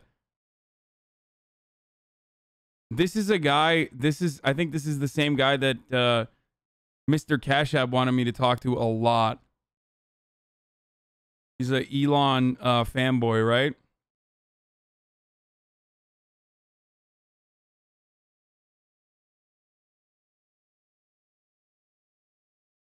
Are you giving me more timestamps?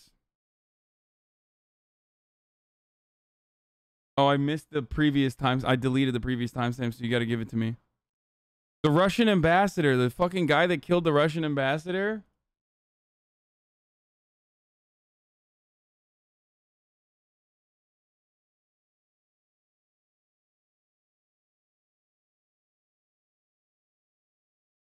Bro, you can't show the actual fucking thing, though. Here, I'll just show it to you like this. You know what I'm talking about?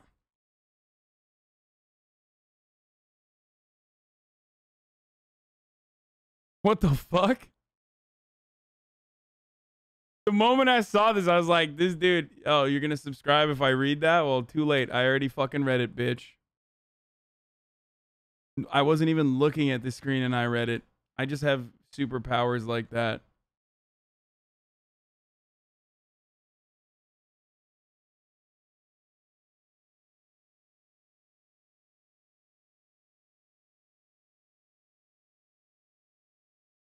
Afghanistan. Now I sound like Brian Callen. Afghanistan. Iran, Iran. Yeah, I never know how to say it. Yeah. I remember like 99% of them didn't know 9/11 happened. So like they're completely disconnected from the world. Even that's so crazy.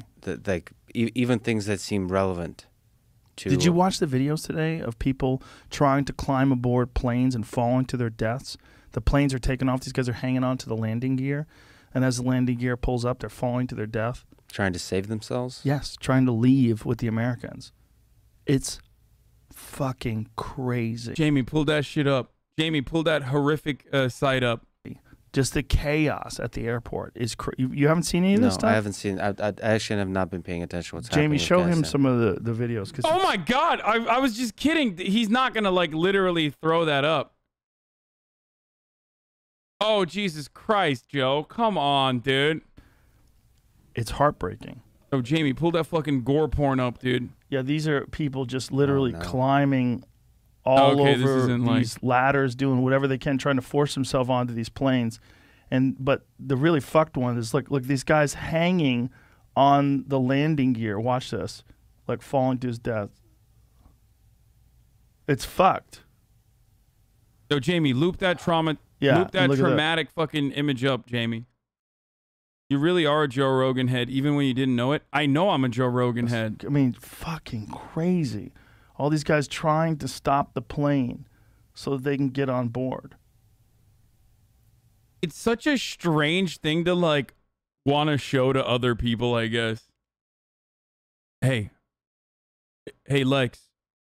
Have you ever watched, like, Live Leak while you're on DMT? I mean, this is just a tremendous failure. It's so heartbreaking. Yeah, but what do you do? What could be done differently, right? That's the real question. Like, could they have designed a better withdrawal plan that scaled over time, where they gave particularly the people that helped the American military over there that they're very vulnerable right now, and they're in a lot of trouble. Could they have protected them better? Could they have done something? Could they have designed a plan? That's what most people who are criticizing this believe. The people that actually understand what's going on over there, they think this idea of pulling out immediately. Yeah, but half the world is living under authoritarian regimes. So the question is, how do you help those people? How do you help? You had a nice, sophisticated, deep historical conversation with Andrew Schultz about North Korea. But are you being sarcastic? Yeah, there's a little bit of sarcasm there. I love him. He's hilarious. I'm just joking. He is hilarious, but he was going hard in the paint. Yeah, a little bit. But how do you help? He's having fun. Well, the one sort of sophisticated criticism there was, well, what the hell do you do about it? Right. What do you do about North Korea? Well, what? And there's a lot of places like that. I mean, North Korea is probably the worst or one of the worst, but there's a lot of places where the leader of the government is abusing its people. What do you do about it? You want to know why I love Joe Rogan, by the way, before we fucking watch this? I want to show you this video. Okay? Here. That most men live lives of quiet desperation. It's one of my favorite quotes ever because it's true. And I've been that guy. You're just in this world where you just can't wait to just run away. How do you think they get stuck there? Bills. Bills, like financial bills? Mm-hmm. Right? Yeah. Bills and commitment. You have an apartment you have to pay for. You have a wife that you have to feed. You have a child you have to raise. You have to. You have your mortgage. You have your this. You have your that. And that's where it all comes from. That most men live lives of. Like in brief moments of like. Idiotic, hyper broy mumbo jumbo. He has like just moments of fucking clarity. You know what I mean? Women don't pay bills. Wait, what? Like, that's what you got out of it, dude? God damn. Okay. Like, he's a fucking himbo, but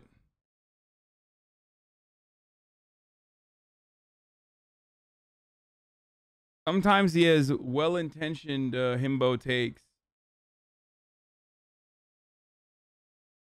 Hold on. Are they in my chat logs?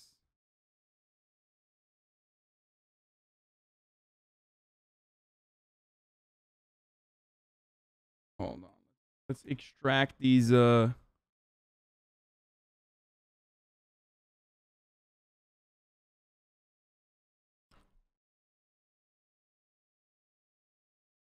Joe would probably be based as fuck if he had different friends. I agree.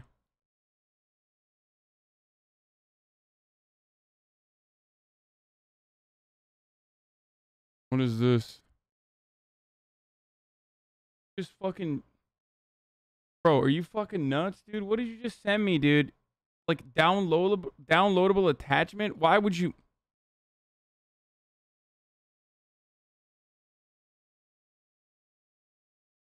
Here, take a fucking week off, dog. 9-month subscriber, knowing better. Like, I hate when motherfuckers abuse link privileges, dude. Especially when they know. Like, you should know better at this point. That I don't want to fucking get, like... I don't want to fucking download your dumbass attachment, dude. Okay? I promise you, I don't want it. Don't ever fucking send me an attachment. I don't care that it's a video, dude. I literally do not care. The whole cryptocurrency, Bitcoin people say maybe you can change them. Yeah, most men can't even do 25 push-ups. HasanAbi, you get in a belly.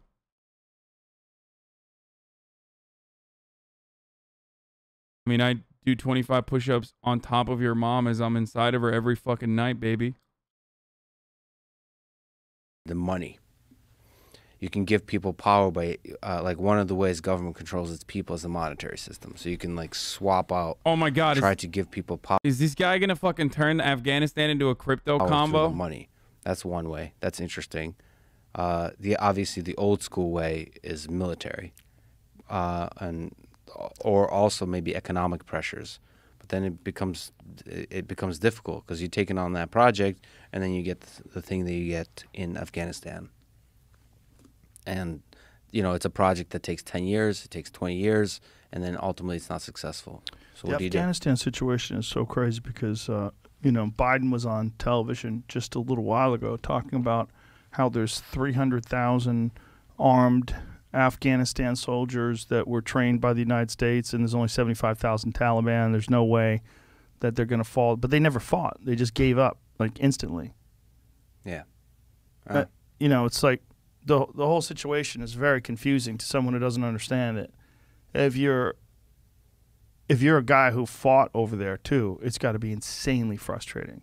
People spilled blood over there. People lost limbs over there, and then they're seeing how quickly we just pulled out and then abandoned ship. Like, what was that for? Well, we got into that war under false pretenses. We stayed without much transparency about why we're staying, how many 20 fucking years. Yeah, without a clear plan for the future, and then we pulled out without a clear, transparent plan. Yeah. But I don't know what lesson to draw from that, except that we should never gone in the first place. That's the only sort of solid set of arguments you can have. And like, why that place? It's the people that argue it's all about oil and all those kinds of things. Damn, this video is shit, dude.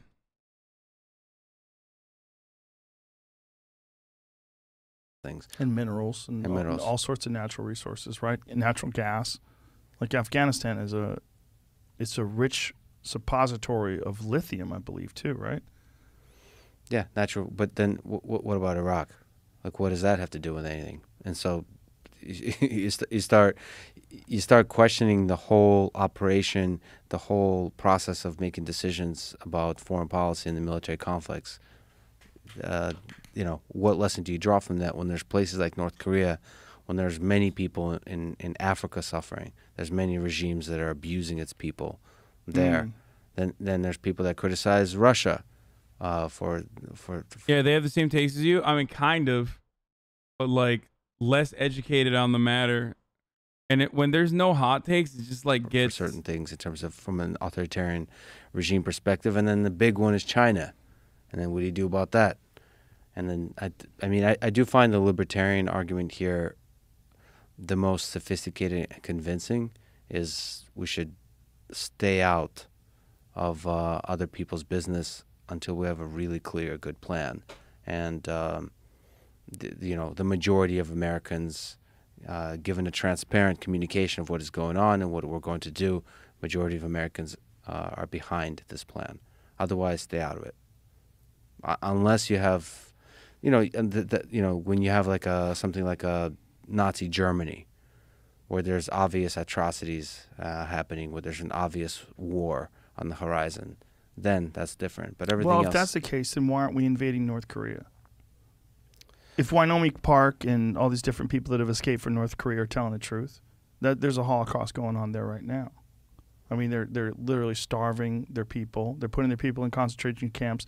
They're having children born in concentration camps for the crimes of their grandparents. And their children will also be born in these camps, in these prison camps. What? They're starving their people. They execute them for, almost no reason. They do whatever they want to them. They have full and total, complete control over them. Wait, is this because... Answer. Oh, he had that like North Korean like defector who once said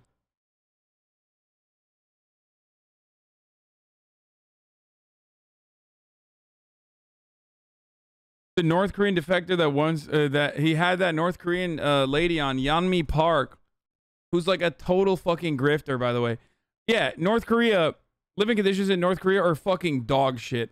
Okay, the North Korean government is also dog shit. They're functionally a fucking theocratic monarchy that instead of believing in like whatever religion, they believe in Jusha. Okay. But that grifter is like insane. All you need to know about her is that she literally said Columbia University reminded her of the fucking Kim regime. Yeah. North Korean defector says going to Columbia University reminded her of the oppressive regime, saying she felt forced to think the way you want to think.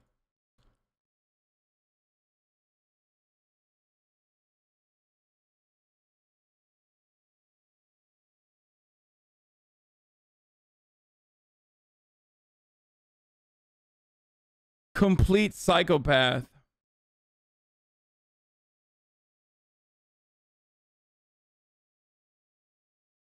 Complete psychopath. And the reason is because there's no way to do anything about North Korea without also doing something about China. Yeah. And that's why we turn a blind eye to North Korea, because so are you going to kill all her arguments over her idiotic statement on that? What the fuck? I mean, if you're literally doing a fucking right-wing reactionary tour where your main focus is not to expose like the horrific conditions in North Korea, but to liken, I don't know, SJW culture and whatever the fuck kind of seasoning Republicans care about now to make a culture war effort on, tie it back to all that, then yeah, you are literally a fucking grifter.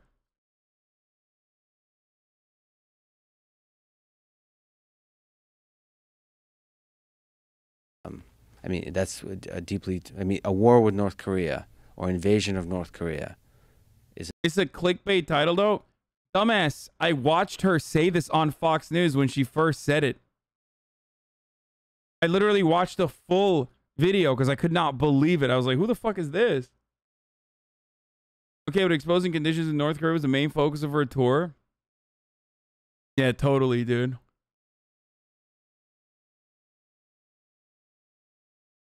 Totally, dude. It's an invasion of China. Watch the entire episode. Yeah, we should just like go back and kill all the North Koreans then, right? That's the only way to do it. I think glassing North Korea will be the only solution to fucking, you know, stopping the oppressive Kim regime, dude.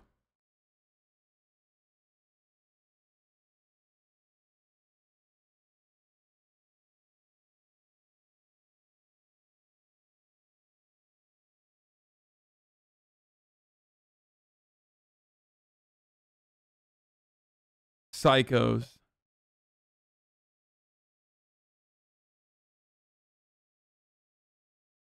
Yeah, thank God someone was brave enough to expose North Korea finally. Yeah, that's the other part of it. Like what is she saying? That like North Korean conditions are fucking awful? Wow, dude. Shocked to find out. Guys.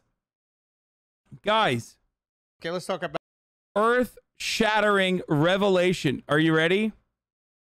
Are you ready for this? I did not think so. I thought North Korea was a bastion of anti-imperialist thought and a socialist utopia where everyone eats hamburgers for every meal, until I found out that one of the North Korean defectors turned around and told me that I was wrong and that the conditions there are fucking horrible. That was an eye-opening revelation for me.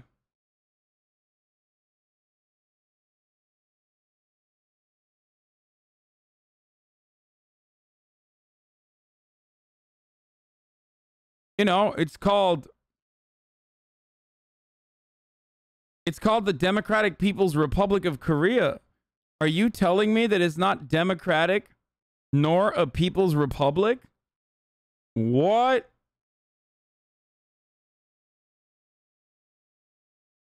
I hope there are more interesting points that she will make, like critical race theory is exactly the same as North Korea, or trans athletes participating in sports is exactly like North Korea. You know, incredibly important and profound takes that are totally valid. My point is, the stuff that she talks about, and there is an entire industry for this, the stuff that she talks about is stuff that we already know, okay? I hate when you talk shit about existing socialist countries. Dude, I'm sorry. But if you're a firm believer that like the Democratic People's Republic of Korea is like a fucking existing socialist country, you are literally the most delusional person. You are more delusional than the fucking neoliberals in here. Okay? You're a fucking absolute baboon. You are a baboon-brained, unironic left book moron who's like probably spending a lot of fucking time sending videos, the same fucking videos that you see on left book. It's not socialist because it doesn't work, Pepega. Wait, what? No, dude, it's not socialist because there is no fucking socialist principle applied in the way that the North Korean government is run. What the fuck?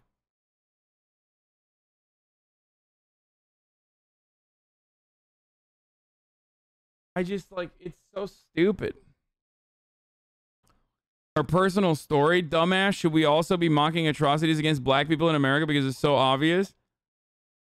I mean, I literally routinely do that.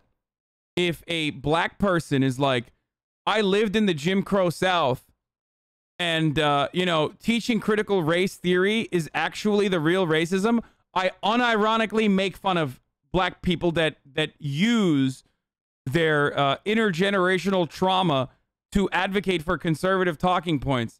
So what's up? You want me to fucking baby this North Korean lady now because she's doing precisely that? Suck my cock. How about that?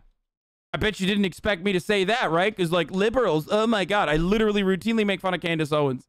It's called being a fucking grifter.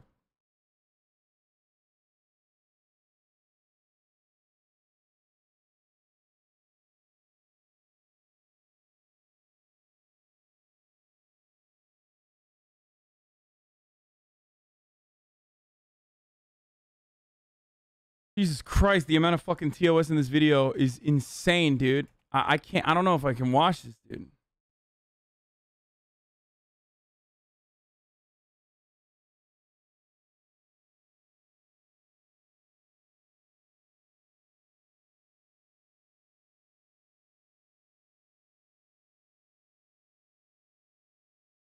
Look, I understand she has some bad taste, but I feel like it's a bit of a dick move to be like she's a grifter psychopath.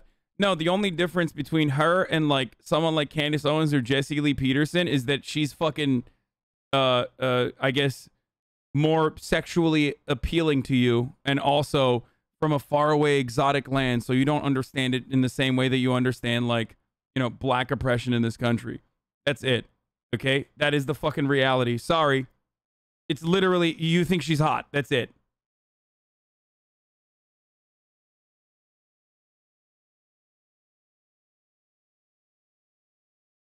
I mean, like, she was forced to be a sex slave and, like, recounted experience about rats eating the eyes of children in hospitals. Of course, when she gets out of that hellhole, she's going to be paranoid about lefties having good and bad words.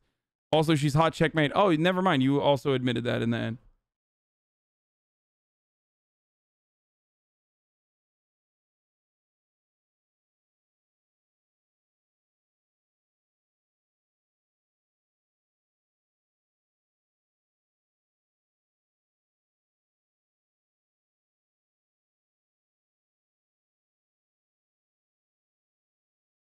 North Korean socialism is more real than Western socialism because their interpretation actually exists in reality? What? Okay, then America is socialist because that is my interpretation of the American mixed economy, and I consider that to be socialist. So now America is actually the United Socialist States of America because it exists in reality. We could just like slap on socialism to anything. Yeah, the National Socialist Party is actually socialist because it existed in reality, dude. That was a real socialist project. You know, they said socialism. It's in the name, dude. You guys will never win this argument. You understand that, right? It's idiotic.